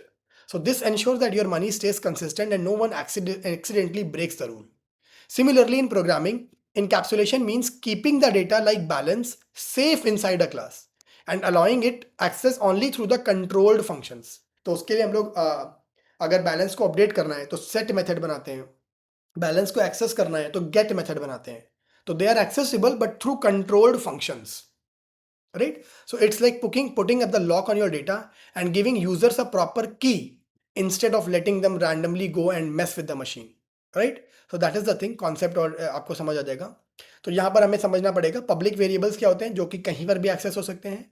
प्रोटेक्टेड मेंबर्स होते हैं, should not be access outside the class. Private members होते हैं जो strictly hidden and can not be accessed directly outside the class, right? तो पब्लिक और प्राइवेट ज्यादा यूज होता है. These are the access modifiers in Python OOPs. Public, protected and private.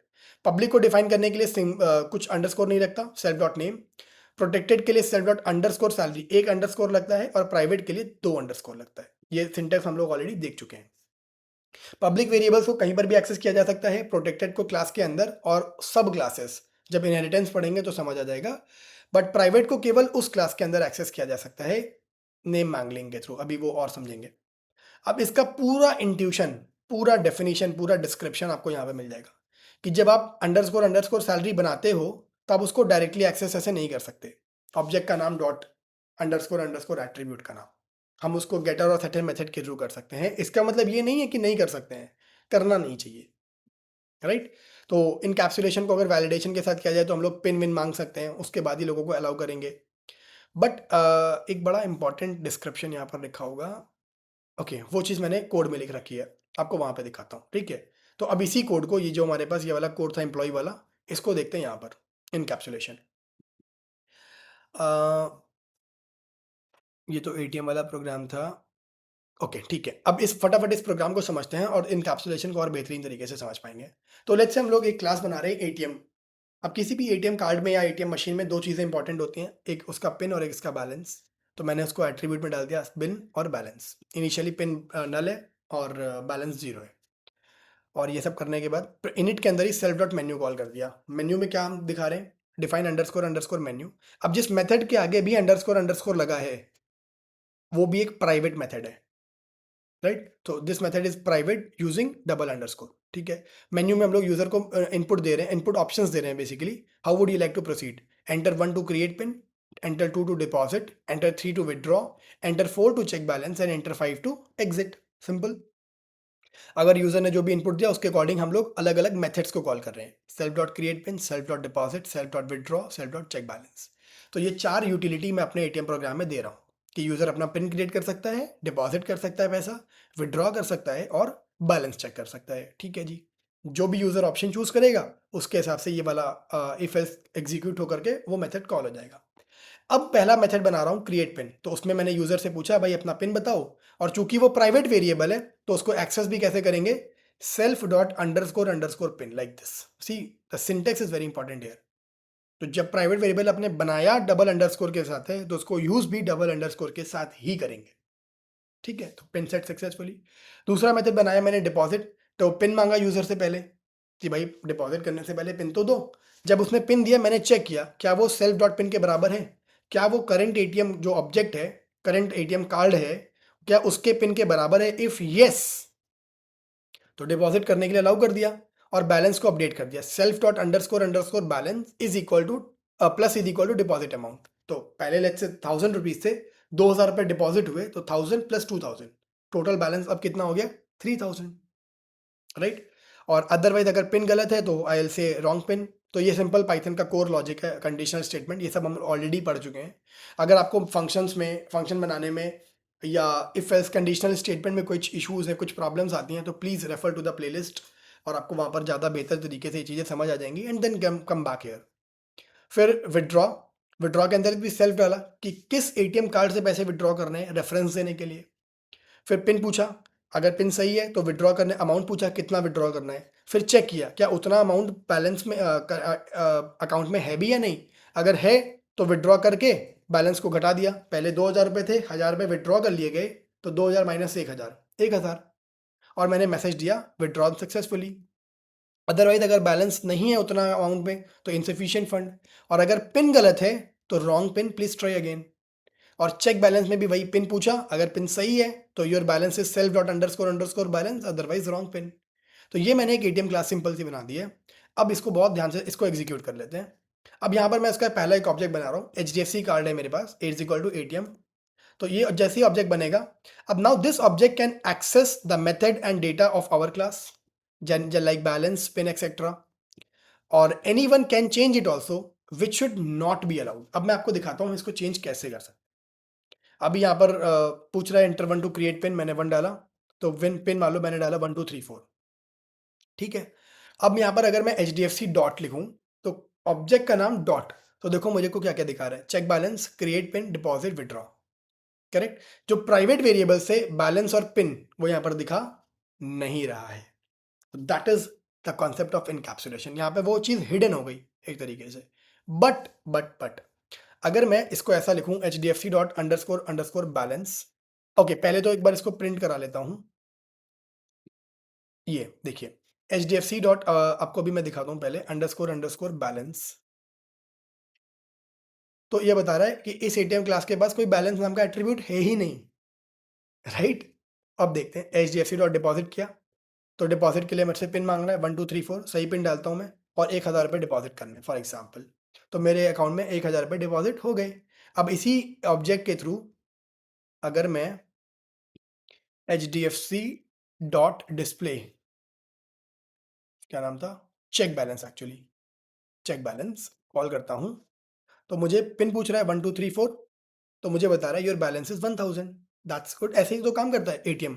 आप जाते हो, चेक पे क्लिक करते हो, पिन पूछता है, पिन डालते हो और अपना आपको अमाउंट बता देता है। डिपॉजिट करते हो, पिन पूछता है, डिपॉजिट कर देते हो, विड्रॉ कर लेते हो। सिमिलरली अगर मैं बोलूँ H D F C dot withdraw,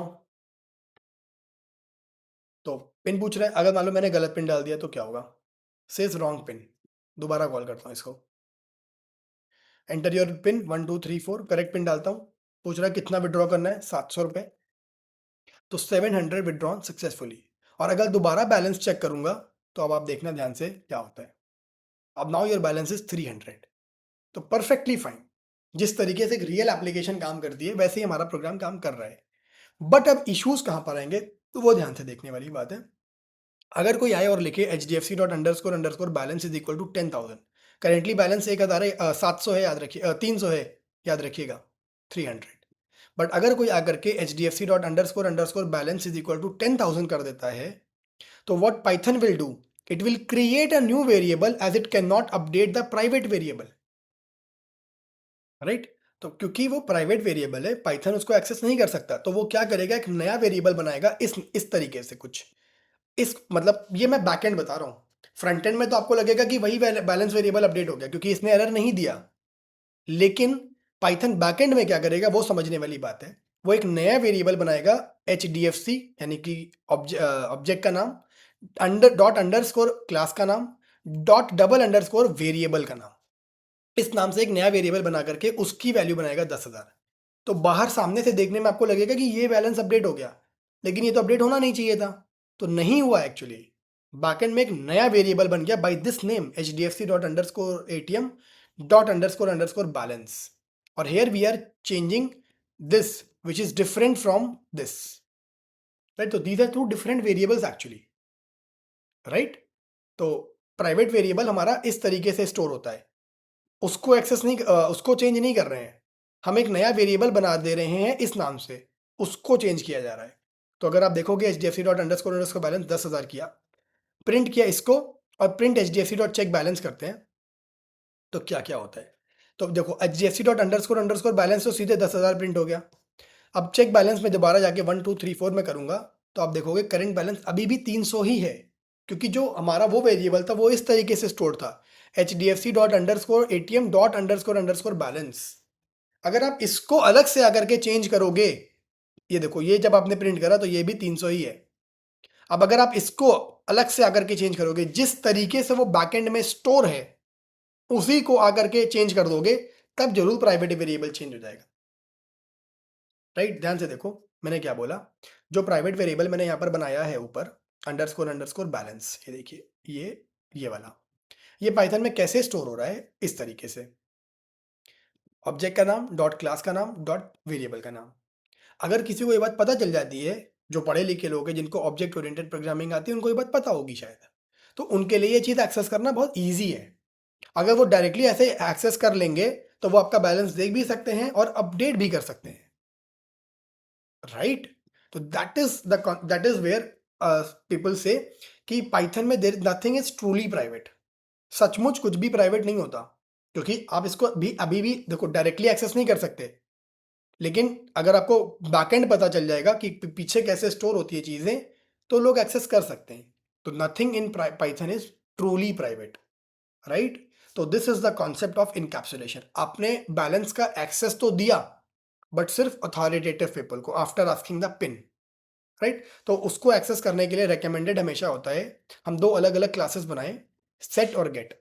तो encapsulation does not mean to make it impossible to access the data, it is meant to discourage you from doing that. मतलब double underscore is a gentle way of saying that कि भाई इसको इस्तेमाल करो, लेकिन सिर्फ authoritative लोग, authenticated लोग, राइट?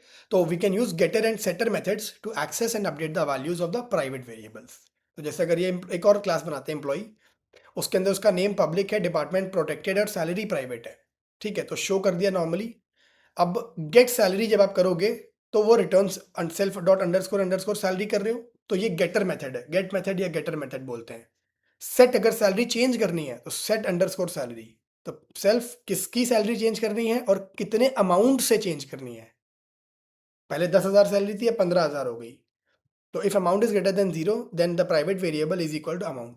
तो हम लोग प्राइवेट वेरिएबल को एक्सेस तो कर रहे हैं, उसको व्यू भी कर रहे हैं और उसको अपडेट भी कर रहे हैं, बट डायरेक्टली नहीं, गेटर और सेटर मेथड के थ्रू, राइट? तो ये चीज़ें हम लोगों को यहाँ पर समझ आनी चाहिए। और ये कॉन्सेप्ट आप इसको पढ़िए और एक बार ही थोड़ा सा इस डिस्क्रिप्शन को जब आप पढ़ लोगे ना, तो you understand it way better. बहुत अच्छे से समझ आ जाएगा, बहुत डिस्क्रिप्टिव ये नोटबुक है, मतलब बहुत टाइम लगा इसको बनाने में, but it is very descriptive. एक और एग्जाम्पल है यहाँ पर, उसको भी समझिए। और एक दो क्वेश्चन है, अब इसको पहले खुद से करने की कोशिश करिएगा, नहीं समझ आएगा तो you already have the solution here, तब कॉपी करना, ठीक है? और ये एक छोटा सा मिनी प्रोजेक्ट है, करेक्ट? तो अभी तक जितना भी कॉन्सेप्ट हम लोगों ने पढ़ा, classes, object, encapsulation, private variable, init, constructor, set method, get method, सब कुछ को इस्तेमाल करके एक छोटा सा प्रोजेक्ट है, ताकि जितना अभी तक आप लोगों ने पढ़ा है उसको अप्लाई करके आप कुछ बिल्ड कर पाओ, राइट? तो building the application is important यार। Like nowadays, like as in 2025 जब मैं ये वीडियो रिकॉर्ड कर रहा हूँ, तो मतलब कोड लिखना बड़ी बात नहीं रह गई, वो तो जनरेटिव एआई के थ्रू हो रहा है। तो उसको अंडरस्टैंड करना, मैन्युपुलेट करना और एप्लीकेशन में कन्वर्ट करना is the art, is the skill, ये सीखनी है। तो एक बार इस क्वेश्चन को ध्यान से पढ़ो, उसको इसको इम्प्लीमेंट करने की कोशिश करो स्टेप बाय स्टेप, राइट? और जहां पे फंसोगे आप, ऑलरेडी आपको सोल्यूशन दे दिया गया है for your help, but please first try to do it yourself, ठीक है? पूरा डेप्थ अंडरस्टैंडिंग यहाँ पर और एक्सप्लेनेशन दे दिया मैंने, राइट? सो इनकैप्सुलेशन को लेकर के बहुत सारे एग्जाम्पल्स हो गए। अब हम लोगों ने पहली प्रॉपर्टी ऊप्स की कवर कर ली, ठीक है? शायद मैंने ऊप्स की प्रॉपर्टीज आपको लिख के नहीं दिखाई कहीं पर, बट ऊप्स में 4 प्रॉपर्टीज होती हैं गाइस। पहला इनकैप्सुलेशन, जो हमने ऑलरेडी पढ़ लिया मान लो। दूसरी प्रॉपर्टी ऊप्स की होती है इनहेरिटेंस। तो इनहेरिटेंस भी एक रियल वर्ल्ड चीज़ है ना। अब हम अपने माँ बाप से कुछ ना कुछ इनहेरिट करते हैं, उनकी प्रॉपर्टीज, उनके नाक नक्शे, उनके बिहेवियर एंड एवरीथिंग। तो वो चीज़ प्रोग्रामिंग में भी डालनी थी, कैसे डालेंगे? ऊप्स के थ्रू, इनहेरिटेंस के थ्रू। तीसरी प्रॉपर्टी होती है एब्स्ट्रैक्शन और चौथी प्रॉपर्टी होती है पॉलीमॉर्फिज्म, ठीक है? तो ये चारों प्रॉपर्टीज को एक एक करके अब हम लोग समझते हैं, and that will be the end of the lecture. अब यही तीन तीन टॉपिक्स और बचे हैं, इनहेरिटेंस, एब्स्ट्रैक्शन और पॉलीमॉर्फिज्म। इनकैप्सुलेशन ऑलरेडी हो चुका है, राइट? अब इनहेरिटेंस समझते हैं। तो इनहेरिटेंस बहुत ईजी चीज़ है। जैसे सपोज करिए एक पेरेंट क्लास है और एक चाइल्ड क्लास है, ठीक है? अरे, एक चाइल्ड क्लास है। तो जैसे एक रियल लाइफ में एक चाइल्ड अपने माँ बाप से कुछ इनहेरिट करता है, वैसे ही पाइथन प्रोग्रामिंग में भी कर सकते हैं। ये पेरेंट हो गया और ये उसका चाइल्ड हो गया। तो लेट्स से उसने पेरेंट से उसका मनी इनहेरिट करा, लेट्स से उन्होंने उसका गुस्सा भी इनहेरिट कर लिया, तो राइट, तो ये एक एट्रीब्यूट इनहेरिट कर लिया, ये एक मेथड इनहेरिट कर लिया। और इस टाइप के इनहेरिटेंस को हम लोग बोलते हैं single inheritance. Types of inheritance आप पढ़ोगे, ऑलरेडी नोट्स में दिया हुआ है। यहाँ पर जब आप आओगे तो ऊप्स को इनहेरिटेंस, ये आ गया, राइट? तो यहाँ पर आप थोड़ा सा एनालॉजी वगैरह पढ़ो, इंट्यूशन पढ़ोगे, आपको समझ आ जाएगा।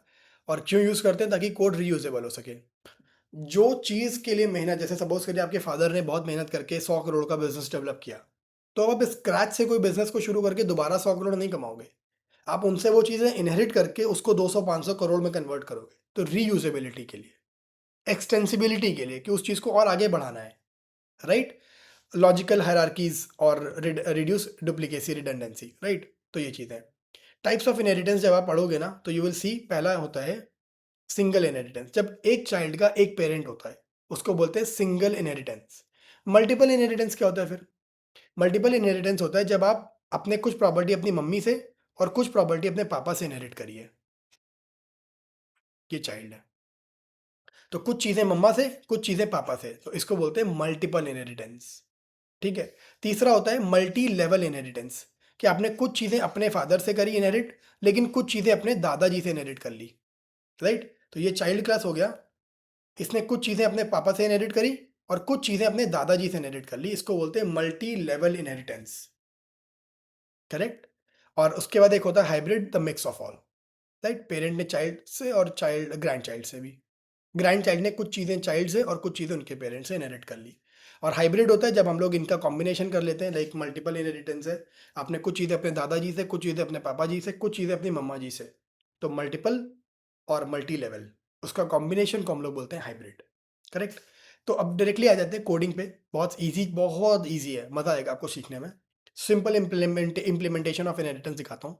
सबसे पहले मैंने एक पेरेंट क्लास बनाई व्हीकल नाम की, ठीक है। अब व्हीकल के अंदर अलग अलग क्लासेस हो सकती हैं, जैसे व्हीकल, कार भी एक व्हीकल है, बाइक भी एक व्हीकल है, ट्रक भी एक व्हीकल है। तो व्हीकल, उसका एट्रीब्यूट बनाया मैंने ब्रांड और कलर, शो इन्फो किया और कौन सी व्हीकल है ब्रांड प्रिंट कर दिया, कलर प्रिंट कर दिया। सिंपल चीज़ है, मेथड। अब एक चाइल्ड क्लास बना रहे, क्लास कार। तो कार इज अ सब क्लास, चाइल्ड क्लास और सब class of parent. Parent means vehicle. अब मुझे पाइथन को कैसे बताऊंगा कि ये इसका चाइल्ड क्लास है? ब्रैकेट में मैंने उसके पेरेंट का नाम दे दिया, तो क्लास कार, ब्रैकेट ब्रैकेट में vehicle. That means vehicle is the sub class और child class of, sorry, car is the sub class और child class of vehicle class, correct. तो अब जैसे ही मैंने ये चीज डिफाइन करी, इसका मतलब अब कार के पास हक आ गया व्हीकल क्लास से कोई भी मेथड और कोई भी एट्रीब्यूट को इनहेरिट करने का। तो एग्जाम्पल, इनिट बनाया मैंने, सुपर को कॉल कर दिया। अब ये पेरेंट क्लास के मेथड को कॉल कैसे करेंगे? पेरेंट क्लास के एट्रीब्यूट और मेथड को यूज कैसे किया जाएगा? इस तरीके से सुपर कीवर्ड हो गया। सुपर कीवर्ड की जगह आप पेरेंट क्लास का नाम भी दे सकते हो, तो यहां पर जैसे सुपर लिखा है, अब उसकी जगह व्हीकल भी लिख सकते हो, bracket open close, dot underscore underscore init, तो ये मेथड का नाम।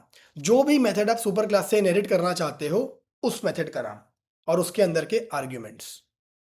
तो ये ब्रांड और कलर कौन सा है जो यहां पर पास किया जा रहा है, ठीक है। बट चाइल्ड के पास अपनी अलग से भी कुछ एट्रीब्यूट हो सकते हैं। ऐसा तो जरूरी नहीं है कि आप सब कुछ सिर्फ अपने माँ बाप से इनहेरिट करते हो, कुछ खुद भी करते हो, कुछ खुद भी कमाते हो।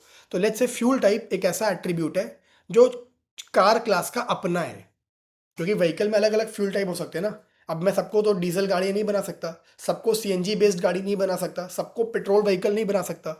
तो फ्यूल टाइप हर क्लास के लिए अपनी अलग प्रॉपर्टी है, पेट्रोल वालों के लिए अलग, डीजल वालों के लिए अलग। तो फ्यूल टाइप मैंने उस क्लास का अलग एक एट्रीब्यूट बना दिया और यहाँ पर लिखा self dot fuel type is equal to fuel type. So basically the conclusion is car is a सब class of vehicle, car is inheriting the brand and color from the parent, and it has one of its own data type or attribute called fuel type, ठीक है। और car जो है ऊपर वाले method यानी कि शो इन्फो को भी यूज कर सकता है। फिर कार के अंदर एक अपना मेथड बनाया शो कार इन्फो, और उसके अंदर पेरेंट क्लास के मेथड को कॉल कर दिया गया। सेल्फ क्या हो गया? ऑब्जेक्ट का नाम। कौन सा ऑब्जेक्ट? कार क्लास का ऑब्जेक्ट, चाइल्ड का ऑब्जेक्ट। उसको हम लोग किसके थ्रू कॉल, उसके थ्रू हम लोग क्या कॉल कर रहे हैं? पेरेंट क्लास का एक मेथड। तो चूंकि चाइल्ड है, पेरेंट क्लास के मेथड को कॉल कर सकता है, right. And the print the fuel type is equal to this self dot fuel type. और ये सब चीजें करने के बाद कार वन का एक ऑब्जेक्ट बनाया, कार। अब इसके अंदर देखो, इनिट के अंदर तीन चीजें, ब्रांड, कलर, फ्यूल टाइप। तो brand Tesla, colour red, fuel type let's say electric. अब जैसे ही मैंने car one dot show info call किया, तो क्या होगा? यहां पे आएगा सेल्फ, मतलब कि car one, current object in use, show info को कॉल करेगा। तो शो इन्फो कहां पे मिलेगा? कार क्लास में तो है नहीं, तो पेरेंट के पास जाएगा। पेरेंट के अंदर शो इन्फो देखेगा, सेल्फ, सेल्फ में क्या पास हो जाएगा? Current object car one, right. फिर प्रिंट करेगा ब्रांड सेल्फ डॉट ब्रांड, तो ब्रांड में क्या आ जाएगा, टेस्ला। तो देखो यहाँ पर अगर आप इसको एग्जीक्यूट करोगे तो it will print brand Tesla. फिर कॉमा कलर, तो कलर सेल्फ डॉट कलर, यहाँ पर हमने क्या पास किया था, रेड, तो रेड प्रिंट हो गया। और उसके बाद ये लाइन एग्जीक्यूट हो चुकी है अब इनिट के अंदर। कार1 बनाया, इनिट कॉल हुआ, इनिट के अंदर ओके ऊपर वाला कॉल हुआ, ब्रांड और वो फ्यूल टाइप आ गया, fuel type that is electric. और फिर car one dot show info, show car info, ये कॉल हुआ। इसके बाद पेरेंट क्लास का शो इन्फो कॉल हो गया, और उसके उस लाइन से ये प्रिंट हुआ। फिर नेक्स्ट लाइन जो प्रिंट हो रही है, print fuel type is equal to self dot fuel type. Self मतलब करंट ऑब्जेक्ट कार1, उसका फ्यूल टाइप क्या है जो हमने यहां पर दिया, दैट इज इलेक्ट्रिक, तो वो यहां पर ये प्रिंट हो गया। तो try to understand the execution, right. तो ये चीजें यहां पर हो गई। अब यहां पर अगर मैं बोलूं इनिट के बाद जस्ट मैं एक चीज और कॉल कर देता हूं, यहां पे प्रिंट करा देता हूं, I have just called the parent init method. तो यहां से आपको और एक बारी को क्लैरिटी हो जाएगी कि कब क्या कॉल हो रहा है। जैसे ही यहाँ पर ये कॉल हो गया, ये प्रिंट हो गया, और ये चीजें डिफाइन होकर के प्रिंट हो रही है, राइट। तो इसको थोड़ा सा मैनिपुलेट करके देखिए कोड को, बहुत सिंपल है। कंक्लूजन इसका ये है, एक व्हीकल पेरेंट क्लास है, कार उसका सब क्लास है। कार ने ब्रांड और कलर को पेरेंट से इनहेरिट कर लिया, और शो मेथड शो इन्फो को भी इनहेरिट कर लिया यहाँ पर शो कार इन्फो वाले में। और एक उसके बाद खुद का एट्रीब्यूट था, दैट वाज फ्यूल टाइप, उसको हमने यहाँ पर अलग से इनिशियलाइज करके प्रिंट करा दिया। तो that was very simple in case of inheritance, right. अब आगे बढ़ते हैं, थोड़ा थोड़ा डिफरेंट डिफरेंट सुपर क्लास के फंक्शन क्या होता है, ठीक है। तो सुपर को इनिट में डाल रहे हैं, class parent define init self, parent class का कंस्ट्रक्टर है। चाइल्ड पेरेंट उसका पेरेंट क्लास बन गया, इनिट सेल्फ। अब यहां पर इनिट के अंदर, चाइल्ड के इनिट के अंदर मैं पेरेंट का इनिट कॉल कर रहा हूं, calling the parent constructor in the child constructor method, ठीक है। और ये हमने बोला प्रिंट चाइल्ड कंस्ट्रक्टर कॉल्ड। जैसे ही ऑब्जेक्ट बनाया चाइल्ड क्लास का, तो क्या होगा, ध्यान से समझना। पहले चाइल्ड क्लास जैसे ही ऑब्जेक्ट बना, तुरंत चाइल्ड क्लास का इनिट कॉल हो जाएगा। इनिट के अंदर सेल्फ में जाएगा ओबीजे, और उसके अंदर सबसे पहली जो चीज एग्जीक्यूट होगी, सुपर क्लास का इनिट मेथड कॉल होगा सबसे पहले। तो सुपर क्लास के इनिट में गए तो क्या एग्जीक्यूशन होगा, ये प्रिंट करेगा पेरेंट क्लास का कंस्ट्रक्टर कॉल्ड, तो ये वहां पे प्रिंट हो गया। फिर नेक्स्ट लाइन में प्रिंट चाइल्ड कंस्ट्रक्टर कॉल्ड, तो वो प्रिंट हो गया। तो इस कॉन्सेप्ट को जब हम लोग चाइल्ड क्लास के इनिट मेथड में पेरेंट क्लास के इनिट को कॉल करते हैं, इसको हम लोग बोलते हैं constructor चेनिंग, where each constructor in the inheritance hierarchy is automatically triggered in order using super method, right? So this concept of is called constructor चेनिंग, right. तो ये सब चीजें हो गई। अब हम लोग पेरेंट क्लास के इनिट इनिट मेथड को भी इनहेरिट कर सकते हैं या नहीं, वही कॉन्सेप्ट है कंस्ट्रक्टर चेनिंग का, राइट। तो दैट इज द थिंग। उसके बाद टाइप्स ऑफ इनहेरिटेंस, अब देखो सिंगल इनहेरिटेंस जिसमें एक चाइल्ड का एक पेरेंट होता है, तो पेरेंट ग्रीट, चाइल्ड बनाया पेरेंट, तो ये हो गया सिंपल इनहेरिटेंस जो अभी तक हम देखते आ रहे हैं। मल्टीपल इनहेरिटेंस कैसे डिफाइन किया जाएगा, बहुत सिंपल है। जब मैं चाइल्ड बनाऊंगा तो उसमें दोनों क्लास का नाम दूंगा, फादर कॉमा मदर। तो इससे पाइथन को पता चलेगा कि इस क्लास में a child class is inheriting some properties from father, some properties from mother, and some of its own properties it can have. तो ये हो गया हमारा मल्टीपल इनहेरिटेंस। एग्जाम्पल कोड देख लीजिए, एग्जीक्यूट करके देखिए। मल्टी लेवल में ग्रैंडफादर है, फादर है, तो फादर ने प्रॉपर्टीज कहां से इनहेरिट करी, ग्रैंडफादर से। सन ने प्रॉपर्टी कहां से इनहेरिट करी, फादर से। तो दिस इज मल्टी लेवल, सन ने फादर से, फादर ने ग्रैंडफादर से, मल्टी लेवल इनहेरिटेंस। तो अगर आप देखोगे, जैसे शो सन नाम का एक फंक्शन है यहाँ पर, सो शो फादर और शो ग्रैंडफादर में सिर्फ शो है। अब सन क्लास का एक ऑब्जेक्ट बनाया, एस डॉट शो किया, तो अब जो शो मेथड है वो सन क्लास में तो है नहीं, सन क्लास में तो नहीं है, तो क्या करेगा, फादर के पास जाएगा। फादर के पास भी शो नाम का कोई मेथड नहीं है, तो वो ग्रैंडफादर के पास जाएगा। तो वहां पे ग्रैंडफादर वाला शो कॉल होके आई एम द ग्रैंडफादर प्रिंट हो जाएगा, पहला चीज। दूसरा एस डॉट शो हो गया, एस डॉट शो फादर। अब ये शो फादर नाम का मेथड भी सन क्लास में नहीं है, तो ये अपने फादर के पास जाएगा, वहां पर है, तो वहां की चीजें प्रिंट हो जाएंगी, आई एम द फादर, ये प्रिंट हो गया। फिर एस डॉट शो सन, ये अपने क्लास में देखेगा, शो सन नाम का फंक्शन मिल जाता है, तो ये उसको एग्जीक्यूट कर देगा एंड प्रिंट करेगा आई एम द सन।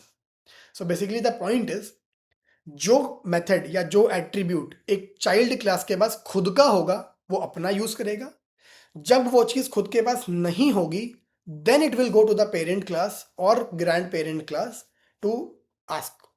अगर जैसे कोई आपसे 10 रुपए मांगेगा शायद आप दे दोगे, 100 रुपए भी आप दे दोगे, 1000 रुपए शायद आप नहीं दे पाओगे, आप अपने फादर से मांगोगे, 10,000 रुपए फादर से ले लोगे, 10 करोड़ रुपए शायद फादर के पास भी ना हो तो ग्रैंडफादर, और अगर किसी के पास ना हो तो एरर।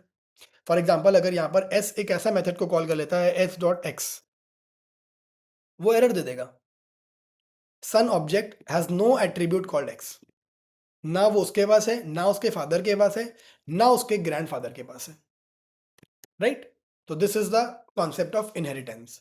फिर हायरार्किकल इनहेरिटेंस, आप देखो पेरेंट क्लास बनाई, चाइल्ड 1 ने पेरेंट को इनहेरिट किया, चाइल्ड 2 ने भी पेरेंट को इनहेरिट किया, तो वहां से हम चीजें कर सकते हैं, ऑब्जेक्ट 1 चाइल्ड का है, ऑब्जेक्ट 2 चाइल्ड 2 का है, तो वो दोनों लोग अपने अपने पेरेंट की क्लास को इनहेरिट कर सकते हैं, राइट। तो that is the thing, both children share the same parent class.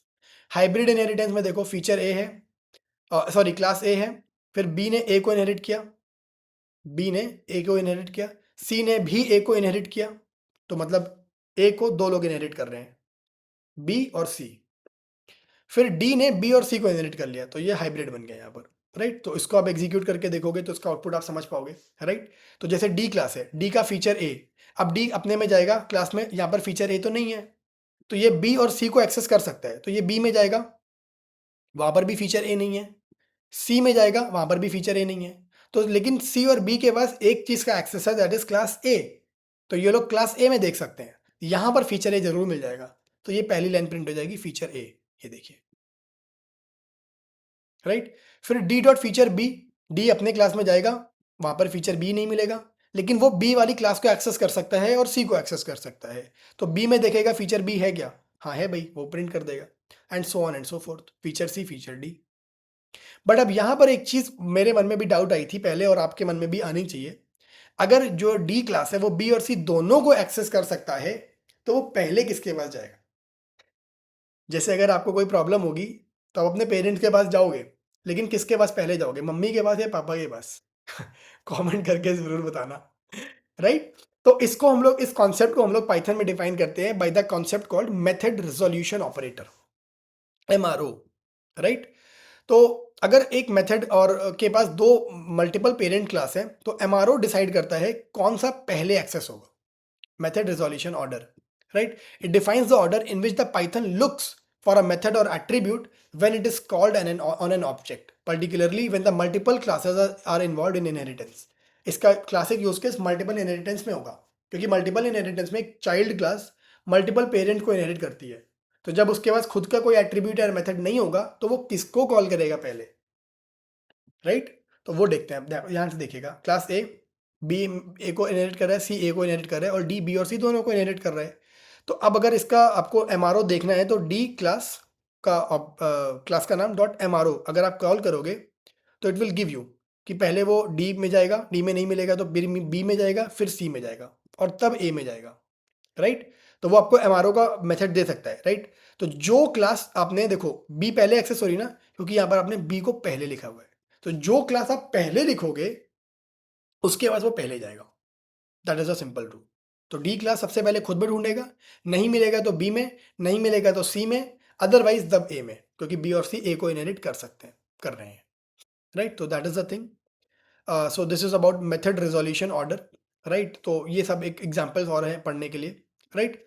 Now the next, so we have already covered about inheritance as well. Now the next property is about polymorphism, right. Again बहुत easy है, at beginner और intermediate level it is very easy to understand, बस आप ध्यान से समझना। Polymorphism होता क्या है, मैं आपको एक एग्जांपल यहाँ पर दिखाता हूँ मेथड ओवर राइडिंग का, उससे समझ आ जाएगा। तो इंट्यूशन क्या है इसके बिहाइंड, इसके पीछे, imagine you have a make sound method, make sound नाम का एक मेथड है अलग अलग क्लासेस में। डॉग क्लास में मेक साउंड बार्क करेगा, कैट क्लास में मेक साउंड म्याऊ करेगा, और काउ में मूव करेगा, मतलब वट। अब मतलब अगर हम एक एनिमल क्लास को मान के चले, उसके अंदर अलग अलग ऑब्जेक्ट्स हैं, डॉग, कैट और काउ, तीनों में एक ही मेथड है मेक साउंड या स्पीक, लेकिन तीनों में उसका जो बिहेवियर है वो अलग अलग है। जब काउ बोलती है, जब डॉग बोलता है और जब कैट बोलती है, तो तीनों में फर्क होता है। मेथड का नाम तो सेम था अलग अलग क्लासेस में, लेकिन उसका बिहेवियर अलग अलग था। तो इसको हम लोग, इस कॉन्सेप्ट को हम लोग बोलते हैं पॉलीमॉर्फिज्म, राइट। तो आपको मैं दिखाता हूँ, जैसे लेंथ, लेंथ फंक्शन है, तो लेंथ फंक्शन जब आप स्ट्रिंग पे पास करोगे तो तरीका अलग है, लेंथ फंक्शन लिस्ट पे काम करोगे तो तरीका अलग है, और डिक्शनरी पे कॉल करोगे तो अलग है। स्ट्रिंग में वो नंबर ऑफ कैरेक्टर्स को काउंट कर लेगा, लिस्ट में काउंट करेगा एलिमेंट्स को, और डिक्शनरी में कीज को काउंट करेगा। तो फंक्शन तो एक ही है, मेथड तो एक ही है ना, लेकिन बिहेवियर अलग अलग क्लास के हिसाब से अलग अलग है। तो that is the classic example of polymorphism. तो अब आई थिंक आपको डेफिनेशन समझने में दिक्कत नहीं आएगी। और पॉलीमॉर्फिज्म के अंदर एक बड़ा इंपॉर्टेंट चीज़ है मेथड ओवरराइडिंग, और इसी चीज़ को हम लोग अभी जो हमने समझा वो वही वही है मेथड ओवरराइडिंग।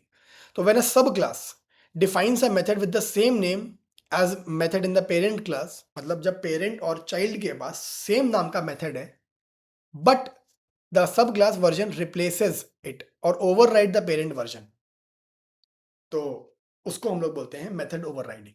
मतलब सेम मेथड का नाम, सेम पैरामीटर्स, और but different behaviour in the child class. तो that is the concept of method overriding, right. Example दिखाता हूं।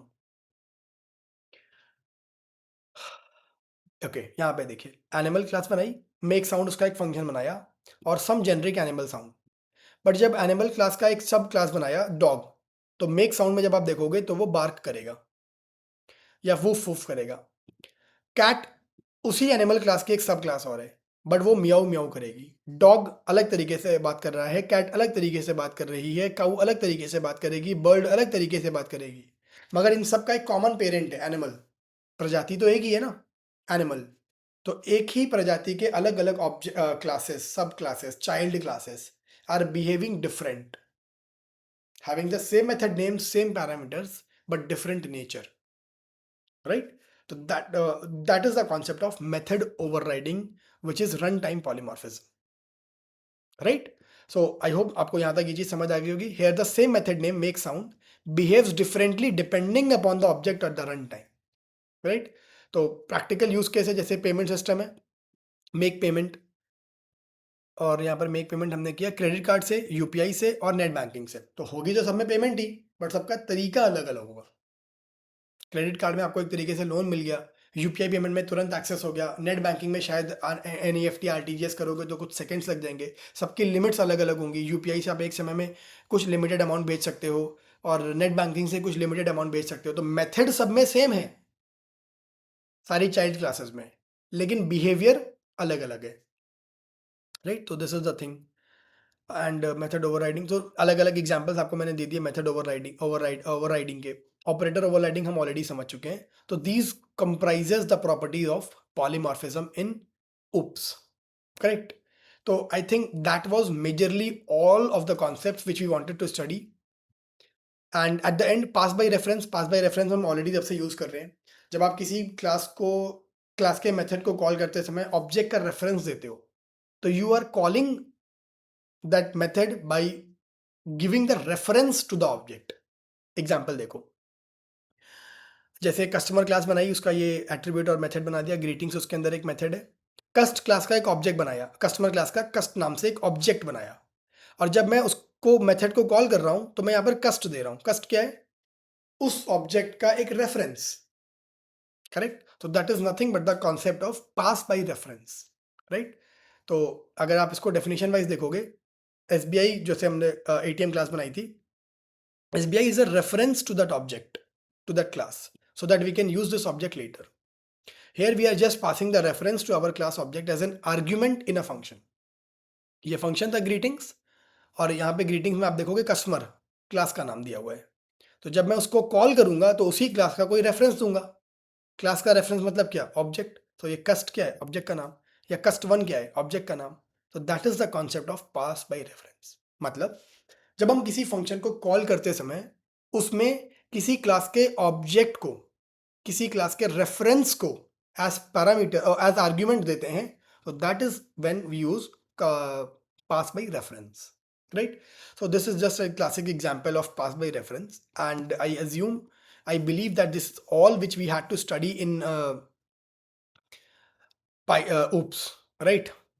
Super function, everything has been discussed practically. अब आपके लिए दो छोटे छोटे टास्क है मेरे पास। पहला, फ्रैक्शन क्लास, एटीएम क्लास को इम्प्लीमेंट करिए, कुछ फंक्शनैलिटी खुद ऐड करिए एंड पोस्ट योर डाउट्स और code in the comment section. पहला टास्क। सेकेंड क्लास, एक लास्ट प्रॉपर्टी बचती है जो मैं चाहता हूँ हम खुद स्टडी करें।